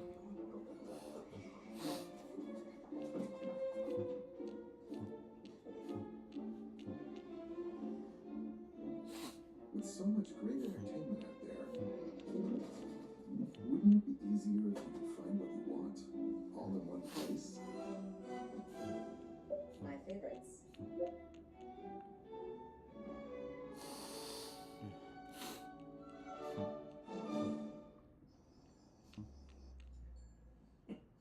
Sorry, honey, it's a work thing. Mine's also a work thing. I just need someone to cover my shift. So is mine. Alan says your business vehicle is now covered with Progressive. Protected 24/7, just like your home and auto. Oh, that's great. So dinner time's just phone time now?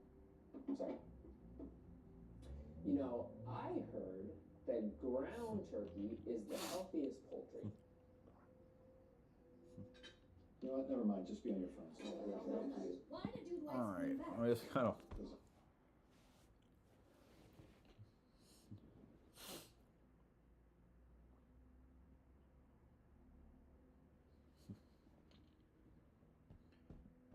I might have to change the thumbnail and stream name if this race continues into the IndyCar race, which would be quite a sad state.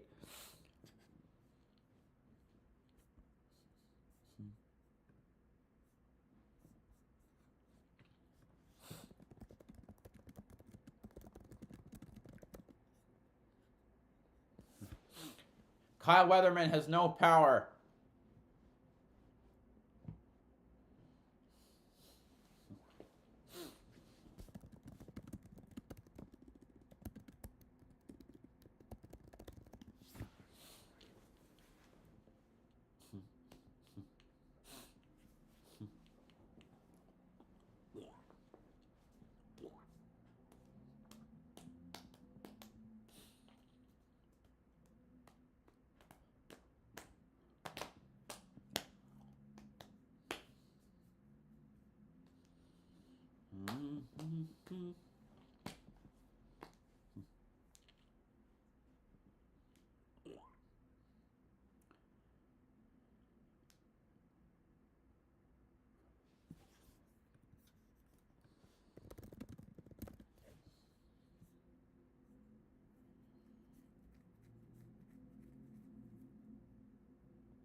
All right. It'll be 6 to go. Early spin, pole sitter, so far.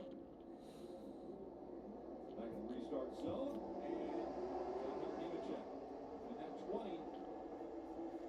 Back on the gas first. Nemechek. You're like, he's just about almost clear. Series this year has already won 2 Xfinity Series races when he's been behind the wheel of the 20. Allmendinger pulling to the side of Nemechek. So that battle for the lead ongoing. Dinger's got Creed behind him. Nemechek's got Love behind him. Nemechek takes the lead in 3, and Jesse Love slips by to 2nd place. And with those cars going side by side, they start to fall back. Seems like every restart, about 1 lap in, everybody files to the top, the bottom loses momentum.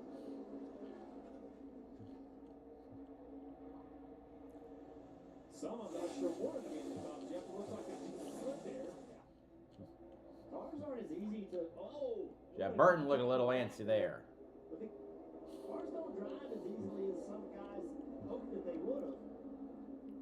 Remember Sheldon Creed in that 18 on the bottom of the racetrack now. He restarted in the 2nd line on the bottom, and he's already fallen back. A little bit of side-by-side racing there. Creed going all the way to the apron, trying to find any way generate some momentum to stick with the cars, but the high lane is just so good. Wallace Allen up to 9th place now. Now he's side-by-side trying to get in front of the 97 Steve Van Gisbergen.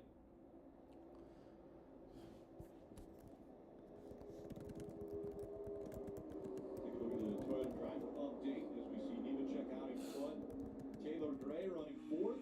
That's Drew Best with 3rd in the Xfinity Series. Creed starting on pole now running 6th. Taylor Smith was 10th. And Jeffrey Bernhardt running 21st. Well, think about that Grand Prix with both that spun around in this race. The good recoveries by those 2 drivers so far. And then Sammy Smith in there 5th. He had a flat tire. Actually got a lap down at one point. Jeffrey Earnhardt getting passed by a couple cars. Ryan Sieg, Carson Quapple. Chandler Smith getting a draft by Jeb Burton to get to 7th. Thrilling finish to stage 1 with the 39 of C getting the push. Van Gisbergen in the top 10. He's in 9th. Wallace Allen looks like he's trying to make a move to the inside. Camera. Who can get the move up top? We have the 20, the 2, the 16, all kind of playing nice and in line, but I can't believe they're going to stay that way at the end of the stage. Allgaier's now entered the top 10. Middle line was on the move. That's a mess back there. Pretty good gap up front, though. John Hunter Nemechek isn't too much of a gap. Jesse Love running 2nd. Allmendinger is going to help the 2. Pair of Chevrolets right there with the 2 and the 16, a Colligan RCR car, and then another Gibbs Toyota in 4th. So I'm not sure we're going to get a lot of help from Gray in the 4th. Coming to the final lap of stage 1. It'd take a monster run for anyone to get by the 20. Please don't let Nemechek win the race. That's all I ask. Laid back on purpose to try to get good forward momentum. Let's see if he can make it happen. Yeah, look at this big run. Almost got to him too quickly, though. Needed to have that gap getting into turn 3. Feel like he's dragging back a little bit, trying to get a run. Needs a little bit of push from Allmendinger. The momentum's going to come forward. The 19 now pushing up to the 16. The 16 will close in on the 2. But will it come at the right time? No way. 20 is way too far out front. The guy who won it last year is going to win the stage heading into the final stint. Here he comes. Josh Hunter Nemechek wins stage 2.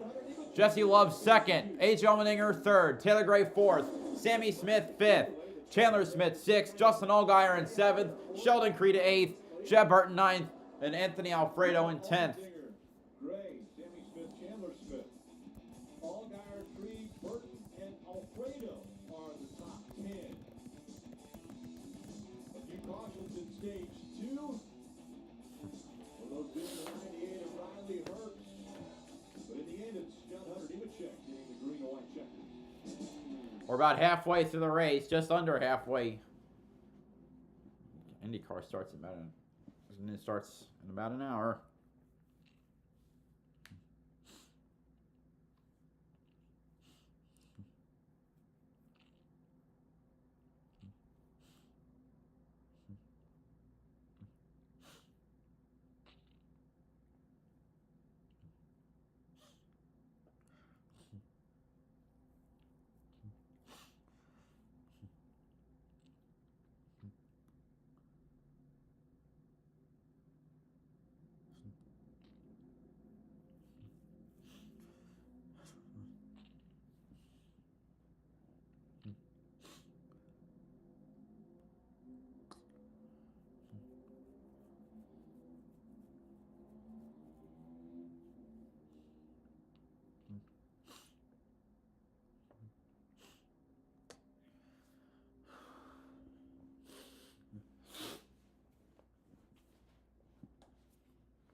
WeatherTech is so much easier.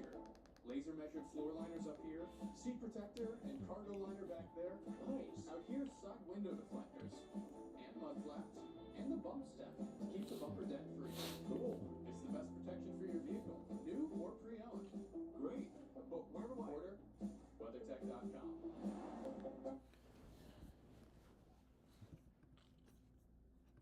All right, pit stops. It looks like everyone wants to take advantage of that as the field making its way onto pit road. Dave. And John Nemechek will pit for the first time today in the 20 car. His car was a little bit free. Talking in code, they had a plan. We'll see if they take 2 or 4. Marty. Jesse Love finished second in stage 2. He says he's good when he's in dirty air, actually in the draft. Clean air, a little bit too tight. They're going to go up on the track bar here. And Goodyear tires for everyone, and fuel also with 63 to go. It'll be tight. A little too tight maybe to make it to the end of the race. 88, 51, and 11 all stayed out under this caution, but you see John Hunter Nemechek, 2-tire strategy, and holding on to the lead. Yep. And Allgaier with a just fuel-only pit stop were able to grab a lot of position. So while the racing was underway at the end of stage 2, we were able to catch up with Riley Herbst. It was moments ago. So Riley Herbst is out in the infield care center. Hard hit, you okay? I thought we had a really fast launch energy car. I thought we got shuffled back a little bit on restarts. Made our way back up to the front. Question was whether he's okay. Just had a racing deal. Thought I had it. Obviously, I didn't have it. Now we're in the infield care center, but just a really fast race car.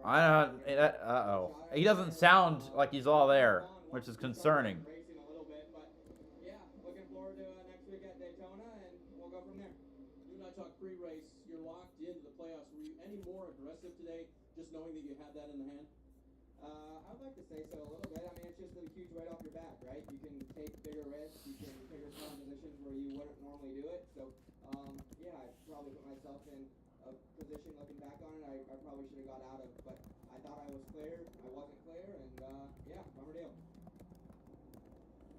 I love that interview. He could have easily said, Spotter told me to do it. I did it. It's his fault. He never did that. He took ownership. Highs and lows in the sport, too. The last race he won in Indianapolis, and you come here and you finish last in the next race. And drivers will be choosing now, inside or outside line, and Quapple's going to choose outside. Looks like the first 3 cars will stay on that outside line. And while the choose is underway, let's go back to Dave. Sam Mayer is out of the infield care center. So, Sam, what did you see? Was there any way to avoid all that? Yeah, not really. I mean, it's just a Bronco kind of racing. We're all up on top of each other, and we're trying to get every little inch we can. And protecting that right rear is really important, and the 98 needed to get up right there. So, no blame to anybody. Our 10X Chevrolet was really, really fast. It was almost as fast as Xfinity Internet, but we were definitely missing a couple pieces here and there. But I think that next time we come around, we're going to be a lot better. Obviously, this is good practice for Daytona, so focus on Is it? We're going to go kick some butt next week. Because I don't think it is. It's not. It's nowhere near Daytona racing. Not in my view. The announcement came out today. He'll be with the Haas factory team in 2025. Sam Mayer in the last 35 races has won 6 of them. Now that's big. In 35 races to win 6 races, that's good. Very good. The bad side of that is that he's DNF'd 10 races. So you're either winning or you're not finishing with Sam Mayer. You can get away with that in this format of making the playoffs with wins, but to advance in the playoffs, I think you're going to have to find some more consistency, at least get them to the finish when you don't have winning days. 3 cars you mentioned that stayed out, Quapple, Clements, the 11. I think, Marty said it, it's very close on fuel. I think the leaders have all pitted with the hopes of making it. Maybe that needs yellow. Perhaps these It'll be 61 laps to go when we restart.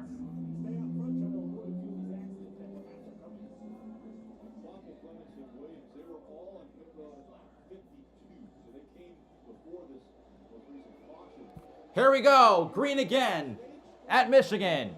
Quapple and Nemechek leading the field. Looks like Nemechek got a little better start, or maybe just a better push with Allgaier behind him. Nemechek clear for the lead. Allgaier in second. Slides up to that high line. They're going to move to the inside. Custer on Allmendinger.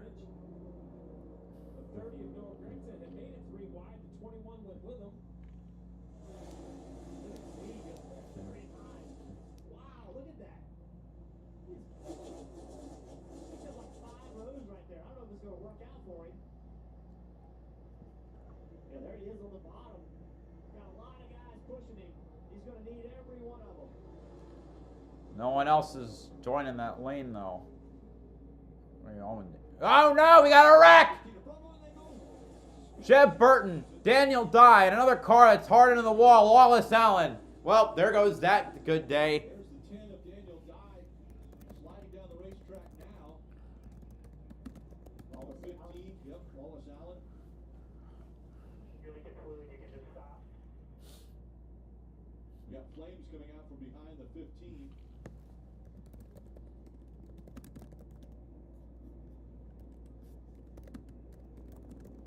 Well, that so ends Wallace Allen's debut. With 6 laps to go in the race.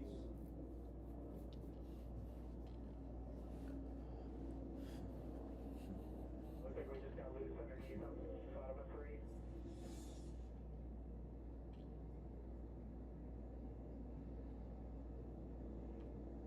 There's the 15, 3 wide on the bottom. Yeah, there you go. Lewis chases it up, catches the 27 and the 10. Jeff kind of gets it going, though. He ends up spinning around in the grass. The 10, Daniel Dye doing nothing wrong. 3 wide top. 15 just gets loose. Bad air situation. See him chasing the back, and then goes up the hill. Sees part for the 97 and the 44 to get through. A racer from about 16th position there. And Jeff, you talk about this a lot over the last 10 years of covering this series. I think we've had to learn that, this is not the Cup Series. It's Xfinity Series. It's a feeder series. We see a lot of Cup stars come down and run this series, but it's for the younger drivers to learn. And when you see that mistake right there of Wallace Allen in the 15, where else do you get to experience this, right? 2 Mile, Michigan, not a lot of testing. That's not going to be learned in the simulator. You have to come out and get in these positions to fill that memory bank of experience. It was just, 15 coming around a little bit. Watch this ride around with Jeffrey Earnhardt. See what he's got to deal with. Did a good job.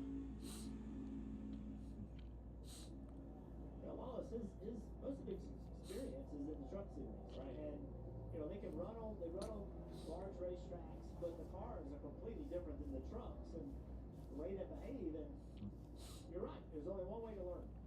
AMR safety crew's been busy today as they're attending to the drivers here. To the 15, Wallace Allen out of this race with 15 laps to go.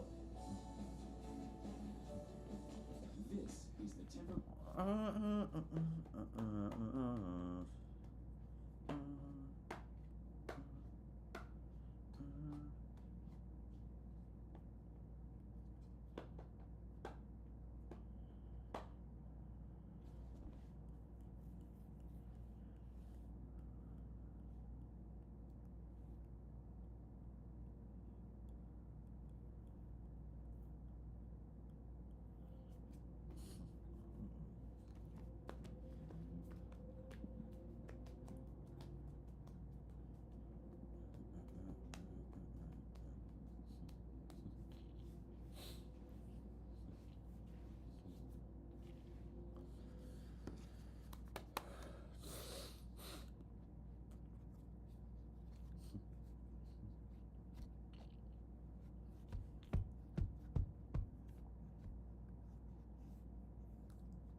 Now we wait to go back to blue, to green, to blue. What the hell am I on?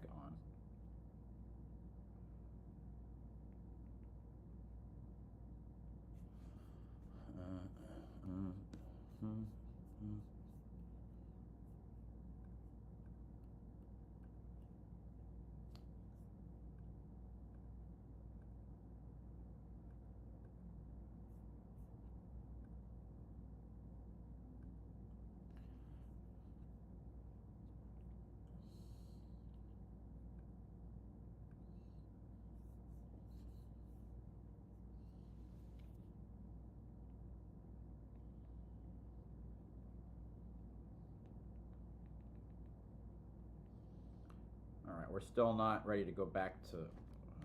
We're still 15 laps short to make it to the end of the race. I think if we get 1 or 2 more cautions, we'll come down and do our stuff, and we'll be good to go for green white checkers. Steve? So he was last on pit road at 52, so 15 laps short. You know, the other leaders were pitted 10 laps later, and I think they're going to try to stretch their tank. So I think what the 88's thinking is we're going to run a few more laps before we give up our track position to make sure that we can make it on fuel. Although the 7 of all guys is now saying 57 to go. We're going to draw the line. We're going to fill our car up with gas here. That All right. won't depend on any more yellow. So, all right. Fuel mileage strat right here. Banking on no more pit stops, no more cautions to win the race. That they had on there. Sieg is in as well, Marty. Yeah, Ryan Sieg coming down pit road. They actually had a piece of their bear bond they put on a moment ago kind of come loose and start covering the grill, so they were having some overheating issues. They're also working on the left front for Ryan Sieg, who, as Jeff pointed out, made some pretty spectacular moves after that last restart, trying to get some track position. Also, Cole Custer comes in as the regular season championship leader. They have been struggling with a pretty large overheating issue at one point at 285 on that car, and they have trying to fix it right now. But here's the deal with Custer. He has really fallen back in the field. Came in with a 50-plus point lead. Right now it's just plus 31 over the 7 car. So we'll have to see how this plays out for the rest of the race. The problem with the 00 is, you know, with all that damage, the ductwork, the air, you know, basically the ducting, trying to force the air through the radiator could be damaged. No pressure in that. It's going to be hard to cool the 00. A lot of work taking place on the 00. Get caution coming out here, 7 times, but we'll have a restart when we return. All right. All you can eat pancakes.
And we're back.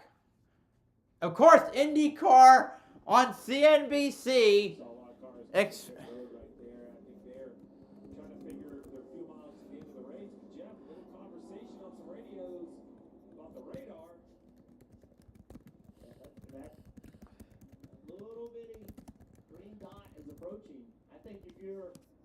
we talked about it earlier, Steve. I need to know that. I just need to understand the intensity that I need to bring them to the race because of the potential rain and what other drivers are going to be doing.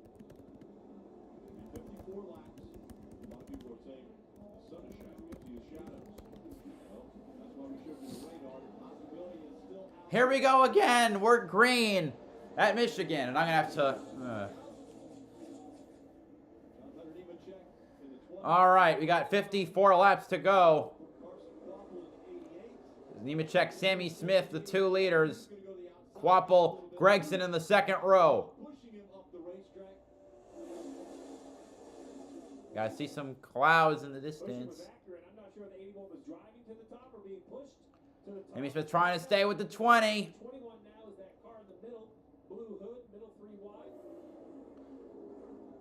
But as always, top line prevails. It looks like Nemechek's gonna clear for the lead.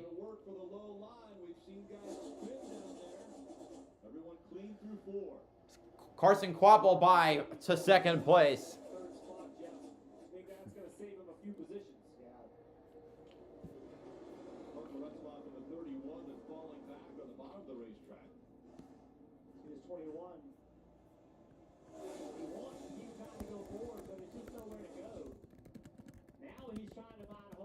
Can he jump in right here? I think he can. That leaves the yellow, white, and blue car, the 7 of Justin Allgaier, who just pitted kind of on his own. Allgaier's up to 11. Van Gisbergen penalty.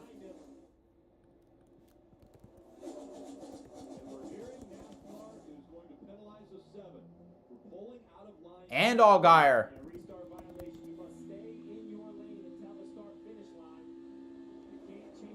Or, no, wait, never mind. I thought, wait, never mind.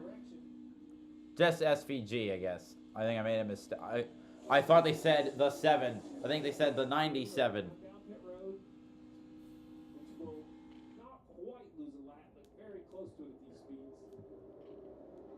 Alfredo trying to move on Kyle Sieg. There's Allmendinger right there. So SVG will have to do a pass-through penalty. Battlesing is for 14th.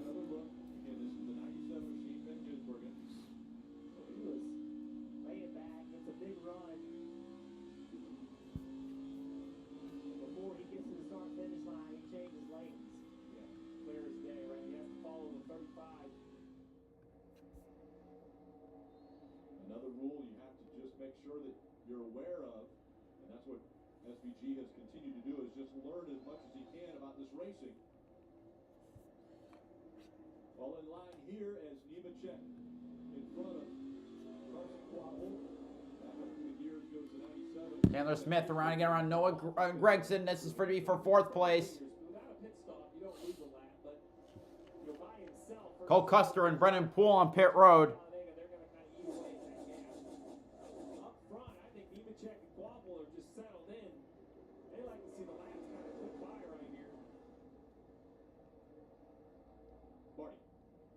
We talked about the overheating issue in the World Cup, but now you can add a right front that went down. They actually held him here on pit road for a moment just to make sure that everything was good, but he went down 2 laps in the process. And, you know, as it sits now, he would still have a healthy regular season points lead, but it's going to be cut down dramatically, almost in half by Justin Allgaier where they're running right now.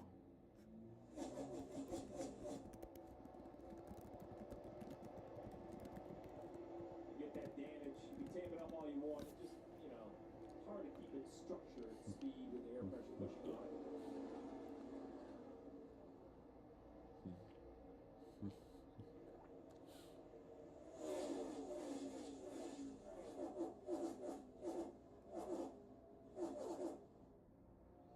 All right, Steve, how early are you starting to think about fuel and conservation if you're John Hunter Nemechek in the 20? Came to pit road on lap 62. Can he get all the way to the end of this race with 49 laps still to go? Well, we had a few cautions right there, so that's going to help him. You know, he's had 7 caution flag laps. So I think for that reason, he's going to feel a little bit better about his fuel. Plus, even leading the race, you might be able to save a little bit of gas if the 88 of Quapple isn't pushing you too hard. Yeah, he's going to save his fuel also. He put it on lap 52. Sammy Smith running up there in the 3rd position. Gregson is 4th. Chandler Smith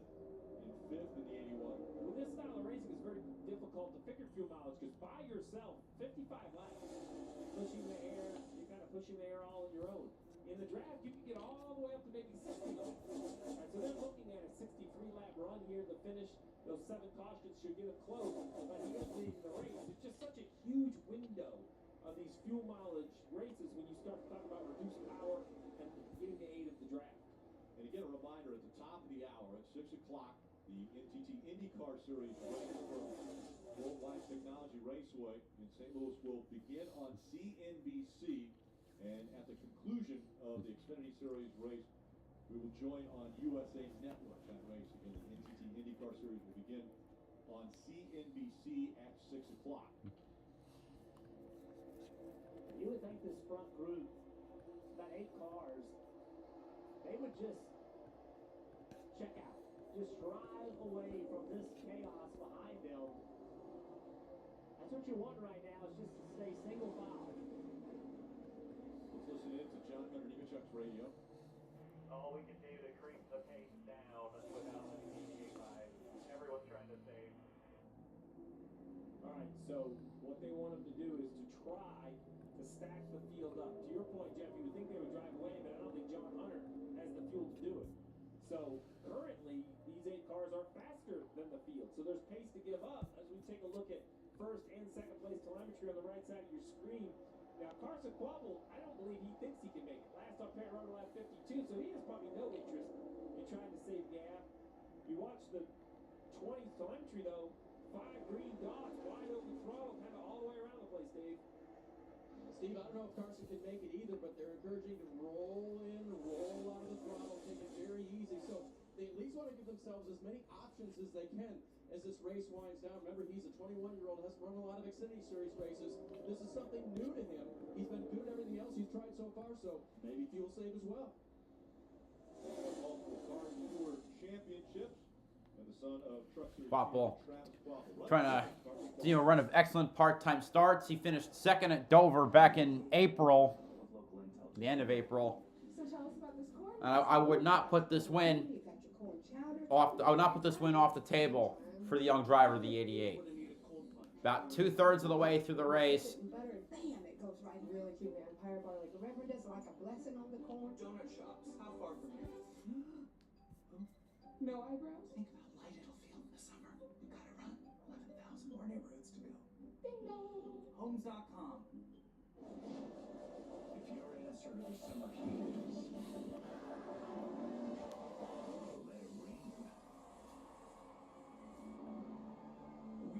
looking for you.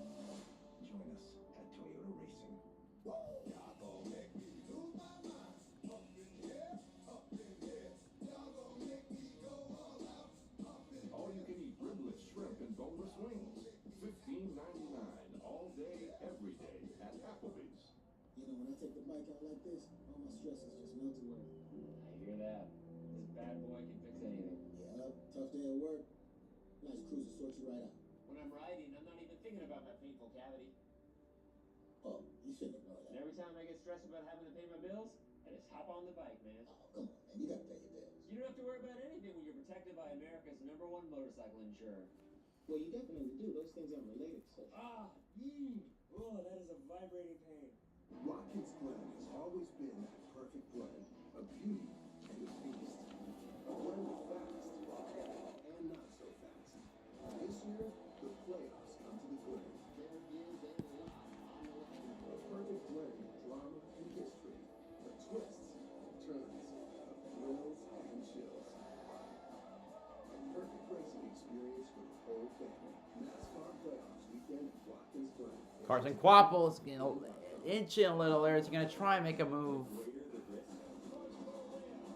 No. The sweeter the reward. This is IndyCar. One day, their reign of terror is only beginning. It's here. Raw, Monday at 8, only on USA. Coming to 40 laps to go next time by. Carson Quapple had a big run there, got all the way to the back bumper of the 20 of John Hunter Nemechek, but both It's like freaking 550. at least the 20 could be on fuel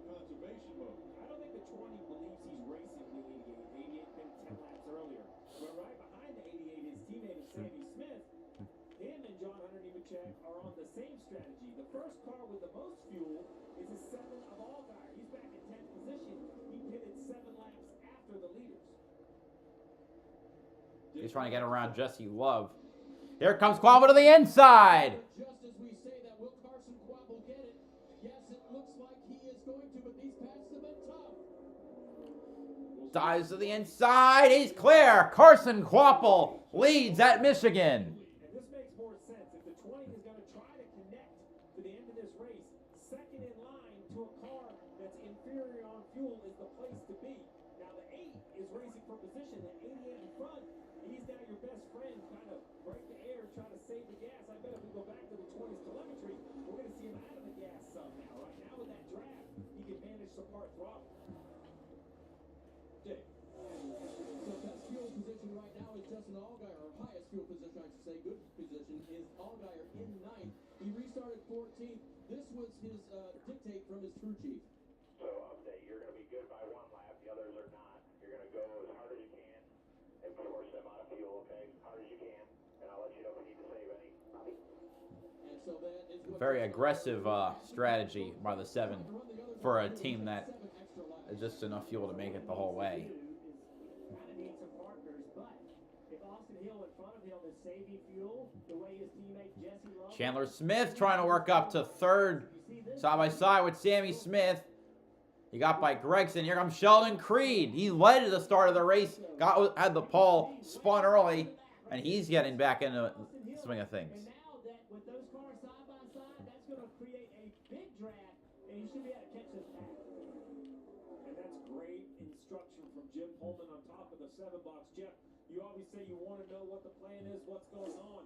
That was clear and concise. I need you to do this to have the best chance to win this race. So now what he has to do is he's going to be faster. He's going to be able to be wide open. But what can he do with it?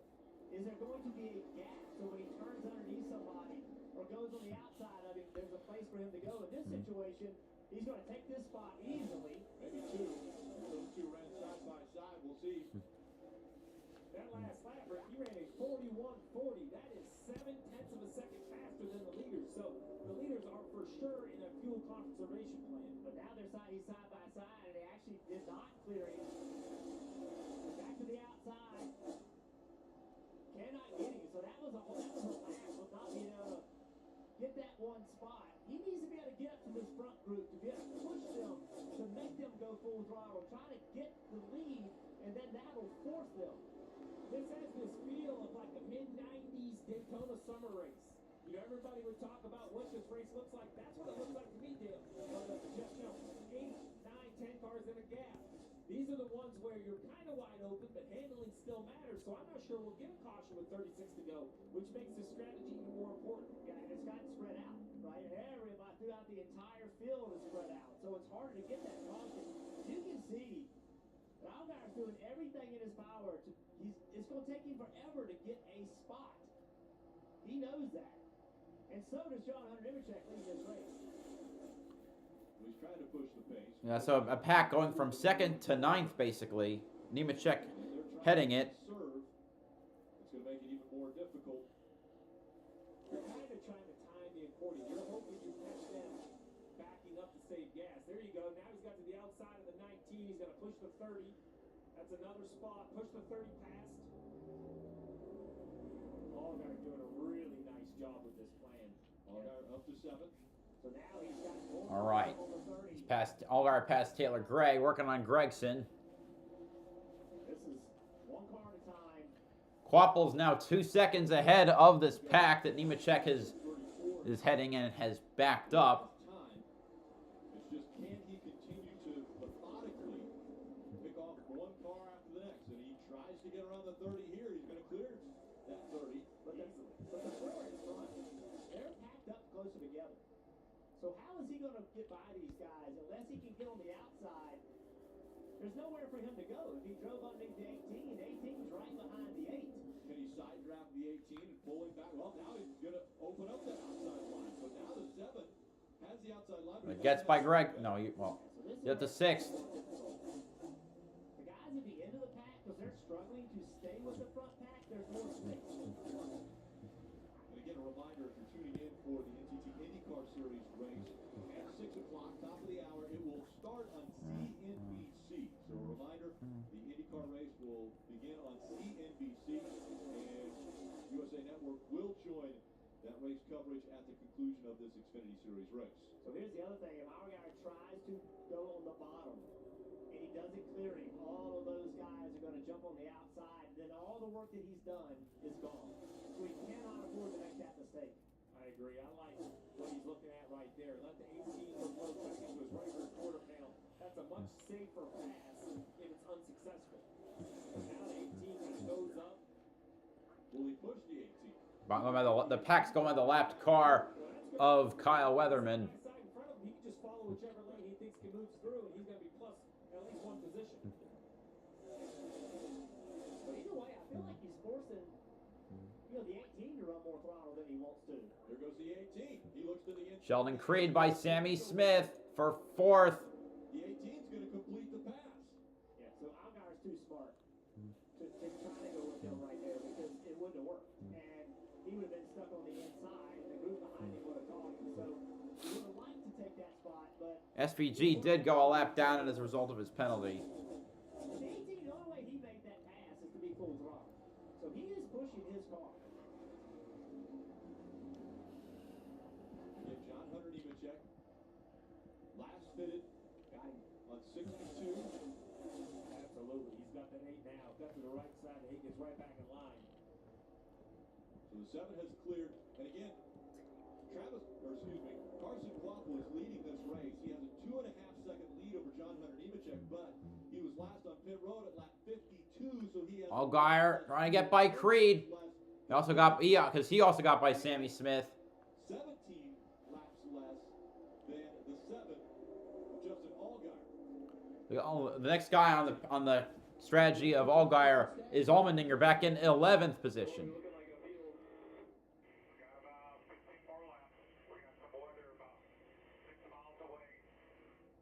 Ooh. Weather. Now that would be a painful twist for. We need you to save fuel. He said, I don't know how I can save more than I'm saving right now. I'm 50% throttle all the way around the corner. Then Jeff Mandering, his crew chief, said, I need you to save until you see the 7 in your mirror. At that point, I want you to go because the 7's in that better fuel situation than us. Save when you can, but once you see the 7, race them. Less than 30 to go. So we've seen the 7 showed up on the scene, and the 81 picked up the pace.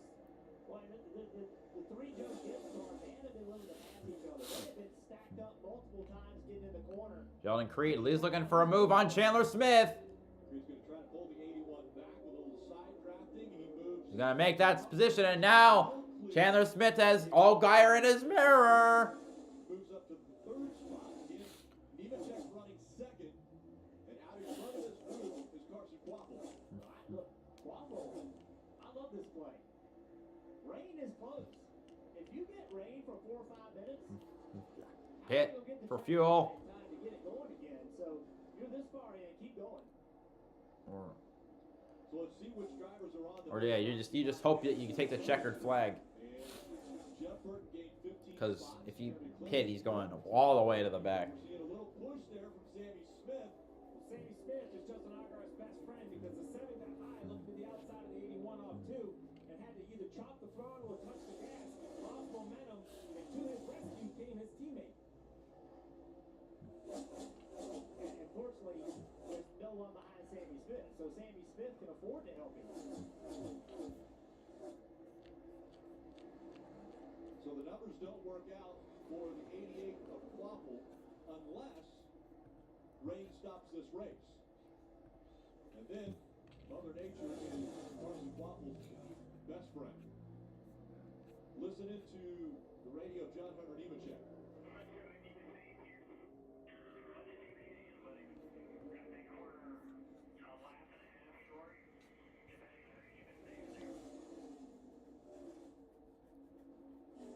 Keep the lead, save as much as you can. I think we're about 3 miles short. 3 miles. That's a lap and a half. Fascinating. 25, 26 laps to the finish here.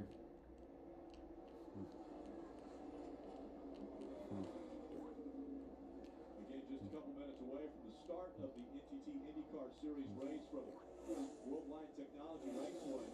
And again, that will start on CNBC. So at CNBC, the start of the NTT. I'll be watching the pre-race on Peacock. As soon as this race concludes, it will be joined by USA Network. It's going to take full concentration. You're not only trying to keep the lead for John Hunter, but you're trying to do it with not. Allgaier trying to get by Chandler Smith. They also got Sammy Smith behind him to help. Allgaier to 4th. Sammy Smith to 5th. Go up, and so now the 7 of Allgaier and the 8 of Sammy Smith. Cole Custer gets lapped. Working very well together here. We've seen races in the past where they didn't do so well in some of the speedway races. Not today. Allgaier and Sammy Smith are lockstep. Sammy Smith kind of being that great teammate. Wonder if Sheldon Creed will try to make a run on Nemechek as well. I'm just surprised that everybody is really Because that could very well be the fight for the win. We're now going to have 24 to go. We're within the final 20% of the race. I think if you're the 7, you played your cards, right? You're just trying to get up and take the lead at this point. Yeah, I know that the 20. And IndyCar coverage has begun.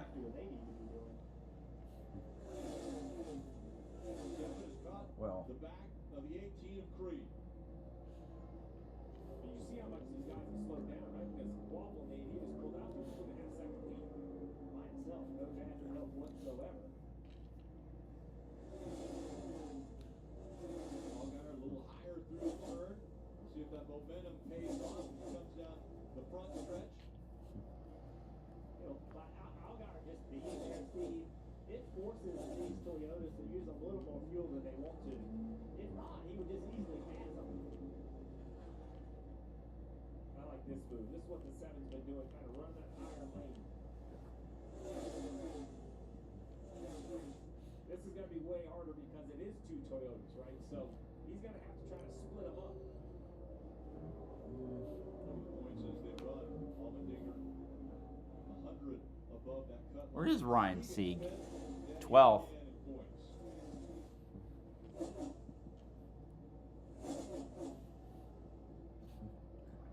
Sammy Smith running in the 5th position right now. Ryan Sieg running 12th. Stage win for Ryan Sieg, very big in points. Here comes the 7 now, looking to the inside of the 18 for this 3rd spot. Allgaier trying to get to 3rd, and Sammy Smith is right there to help. push him. He's coming to him. Gonna make contact in the rear bumper. Not yet. He didn't get contact. Allgaier is not clear as Sheldon Creed yet. It looks like Sheldon Creed will come back on the high side. Stay close enough, right? Just between the 2 cars being wide open and the 18 picking up the 20s draft. Sheldon Creed back around for 3rd. Several drop back until he gets the help from the 8 again. And if Creed, I think you want to work with your Now they're gaining back on Quapple. if you want to get by this 40 car, And you see on the timing screen, the 88 of Quapple leading. We're not showing him because these 4 have basically conceded he needs to pit for fuel. They're not going to worry about him unless... Who's that slow on the ground? We have a slow car on the backstretch. Joey Gase. A 35. Joey Gase it is. 35 of Joey Gase. I don't see a tire down. I don't know if he's out of I see. power. It's a long way around. Oh, I saw maybe some light fluid. He's in the 3. NASCAR's going to let him try to get back. And I like that call. He's not leaking any fluids. Keep this thing under green. Let these strategies play out. Look, you're going pretty quickly. Looks like he'll make it to pit road. And the fight for second continues. The bumpers that deliver Chevrolet. Gase makes it to pit road So Joey Gase does make it to pit road. from 30th. John Hunter Nemechek still in front of Sheldon Creed. Justin Allgaier in the 7. Again, trying to take position away from Creed and John Hunter Nemechek. He's trying to force their hands. He has more fuel than the 2 in front of him. 19 to go. Than the race leader, Carson Quapple. Yeah, Reedy on the 88. A couple laps away. About lap 108. We expect the 88 on pit roads. And then this will be the fight for the lead. Here comes Allgaier to the inside of Sheldon Creed. Looks like he got him a little loose. He's got momentum as they come down the back straightaway. The two cars are side by side. Sammy Smith, this is your time to try and catch up and help your bro. Well, figuratively speaking. The 8 does not go down soon enough to get with the 7, and so here comes Sheldon Creed got to get back around. Oh, the 7 gets loose. Yeah, he's just not close enough to the 7 to be able to help him when he makes those moves. And you can't lock bumpers, generally speaking.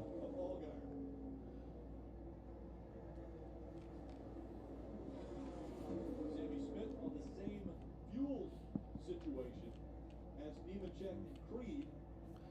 I'm still monitoring the coverage at Gateway. Allgaier drives underneath him, but just not enough momentum to clear him. And 7's so much faster because these guys are trying to save fuel, but can't quite clear him. He's on the outside of him now. Can he make the move this time? Outside lane will definitely be a big boon. Although Sammy Smith is still not close enough. Allgaier makes the pass on his own to third. Now the only real competition left is Nemechek.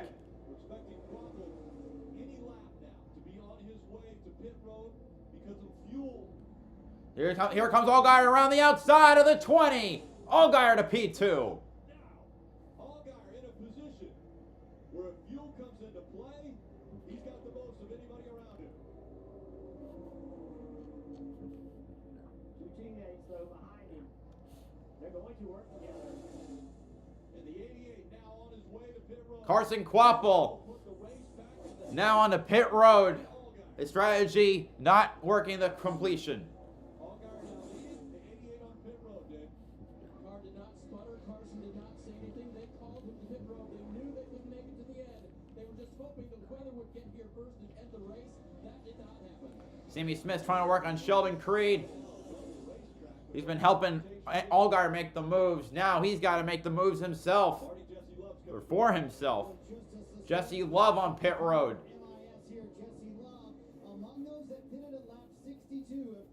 Cole Custer on pit road. He's already at multiple laps down. But he makes a stop because he's got it. Otherwise he won't finish. Now you see the gap, right? The 7 is able to pull away from P3, saving gas. Now in the position to 20 to 18.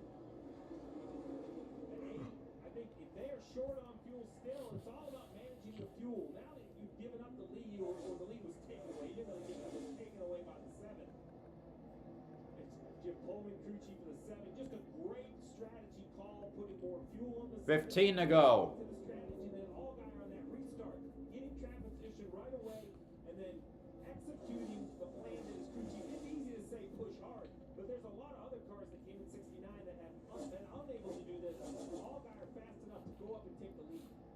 Allgaier have pushed too hard. Could he have pushed so hard that he potentially could run out of gas with only 13 laps to go? I think he would take advantage of every car in front of you. The 20, or excuse me, right in front of the leader, right? We see the 97 of SVG who had that restart violation. He's a pretty fast race car. So as the 7 toes up on him, a little part throttle, right? Don't lose momentum. Allgaier's been here before. He knows how to kind of keep lap time while saving some gas. The only two in the field that have won here at Michigan before, John. Allmendinger and Nemechek. And it has gotten dark here at the race. Very dark. The clouds came over the racetrack. The good thing is right now that we haven't heard of or seen any precipitation. So move right there from Creed. Sheldon Creed trying to get around Nemechek. He did.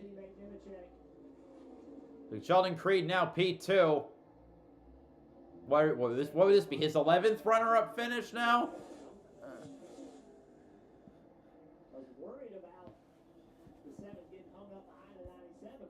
Yeah, double check that.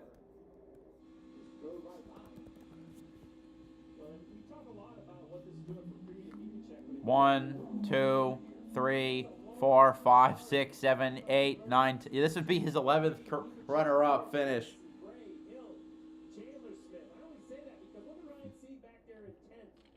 He's on the fuel strategy of the 7. He's only 1 point currently to the good over Sammy Smith. The playoff line could change dramatically in the last 12 laps, depending on how everyone has Yeah, now we're in the final 12 laps. You know, the 8 was working with the teammate, Justin Allgaier, in that 7 to help him stay up. So he was on the gas quite a bit, giving him pushes throughout these laps to get him the lead, be up front. A little surprised the 7 hasn't been able to drive further away. I feel like Creed Concerns about saving it. Maybe. 11 to go. Trey's drafting off of SVG. Maybe sees this as his opportunity. Gotta go for it. He hasn't won a race. I'm sure he doesn't want to have 11 runner-up finishes as opposed to 10 runner-ups and a win.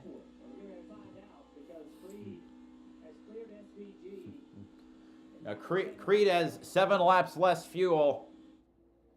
And look at the second place finishes for the driver of the 18, Sheldon Creed. 10 second place finishes already. Still looking for that first win. It was announced earlier today he'll be Going to Haas. team in 2025. But wouldn't a win be very good for his momentum into the playoffs? Well, don't forget he spun from the lead early. So this car is fast. Pole sitter has the pace. Let's see. Is anybody saying fuel? Creed about 4/10 behind Allgaier. I don't know that that's out of the gas trying to save fuel or out of the gas for handling issues. Well, we saw him get that loose early. Sammy Smith side by side with John Hunter Nemechek. Sammy Smith in the 8 trying to clear John Hunter Nemechek. Oh, he's got half a nose ahead. Clear. Sammy Smith to third.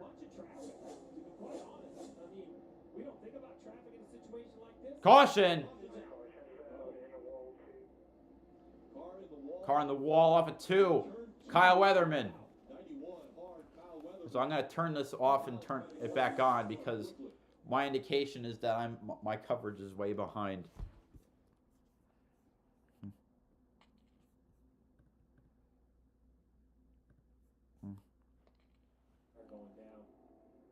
Weatherman looked like he had a hard hit. He was holding himself. Right here, the 91. Apparently now it's sprinkling. Oh, right, left front flat tire. That thing slammed the wall.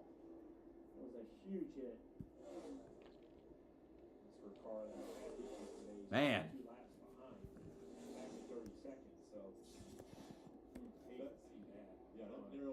Yeah, no, he's on the ground like crouching. Quickly going to attend to Kyle Weatherman. Such hard impact. It just jars you. It's amazing. I can't even describe what it feels like when you hit like that. It just hurts everything. See it on the face of Kyle. Just huge hits. Watch it as it. Watch the right. This thing goes up. And watch. Go to CNBC. For connected future. Innovators. Okay, commercial break. Those who define. Aerofoam that's behind the steel wall. It's supposed to give a little bit of movement to the wall so that the car and driver don't have to take the full brunt of the force.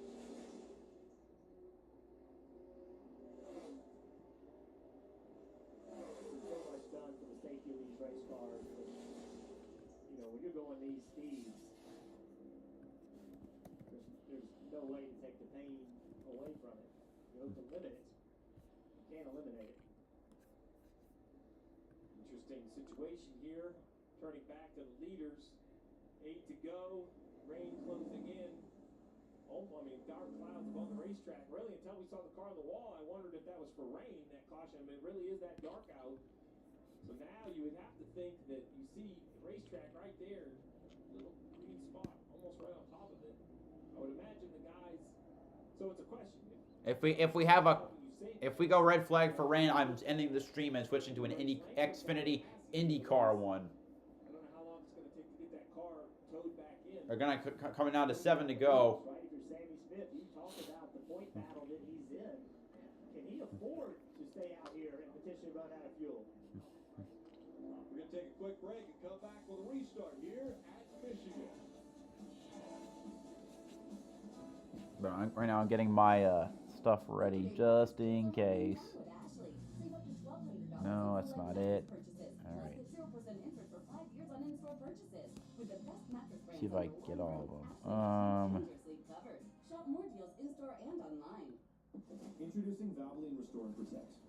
A first of its No. kind innovation that returns pistons to factory clean All right. by removing up to 100% of deposits. Restore your engine to perform like new. All new Restore and Protect. Another first from Valvoline. This is it. This is where we find out. Quick question. Student body math proficiency. What? What we say it's good, fair. Understood. Excuse me. We get you real in-depth school info. Homes.com. Okay, so you know what? What I'm going to do... Wait, what the... Oh, wait. No, that's not live.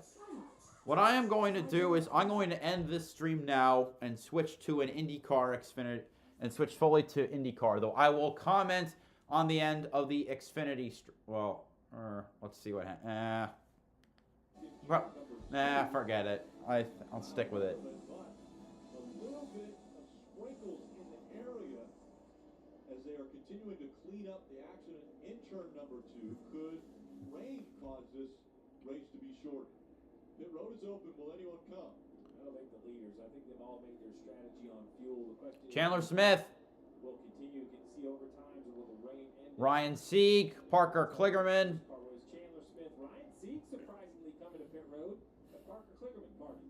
You got about 20 minutes to green flag and a gateway. Coming down pit road, also Parker Kligerman as well. In fact, Matt Noyce was fairly committed to coming down pit road here with 6 laps to go so far in the race, and he said we're going to drag everybody else with us. And then they were surprised when the 81 popped out in front of them.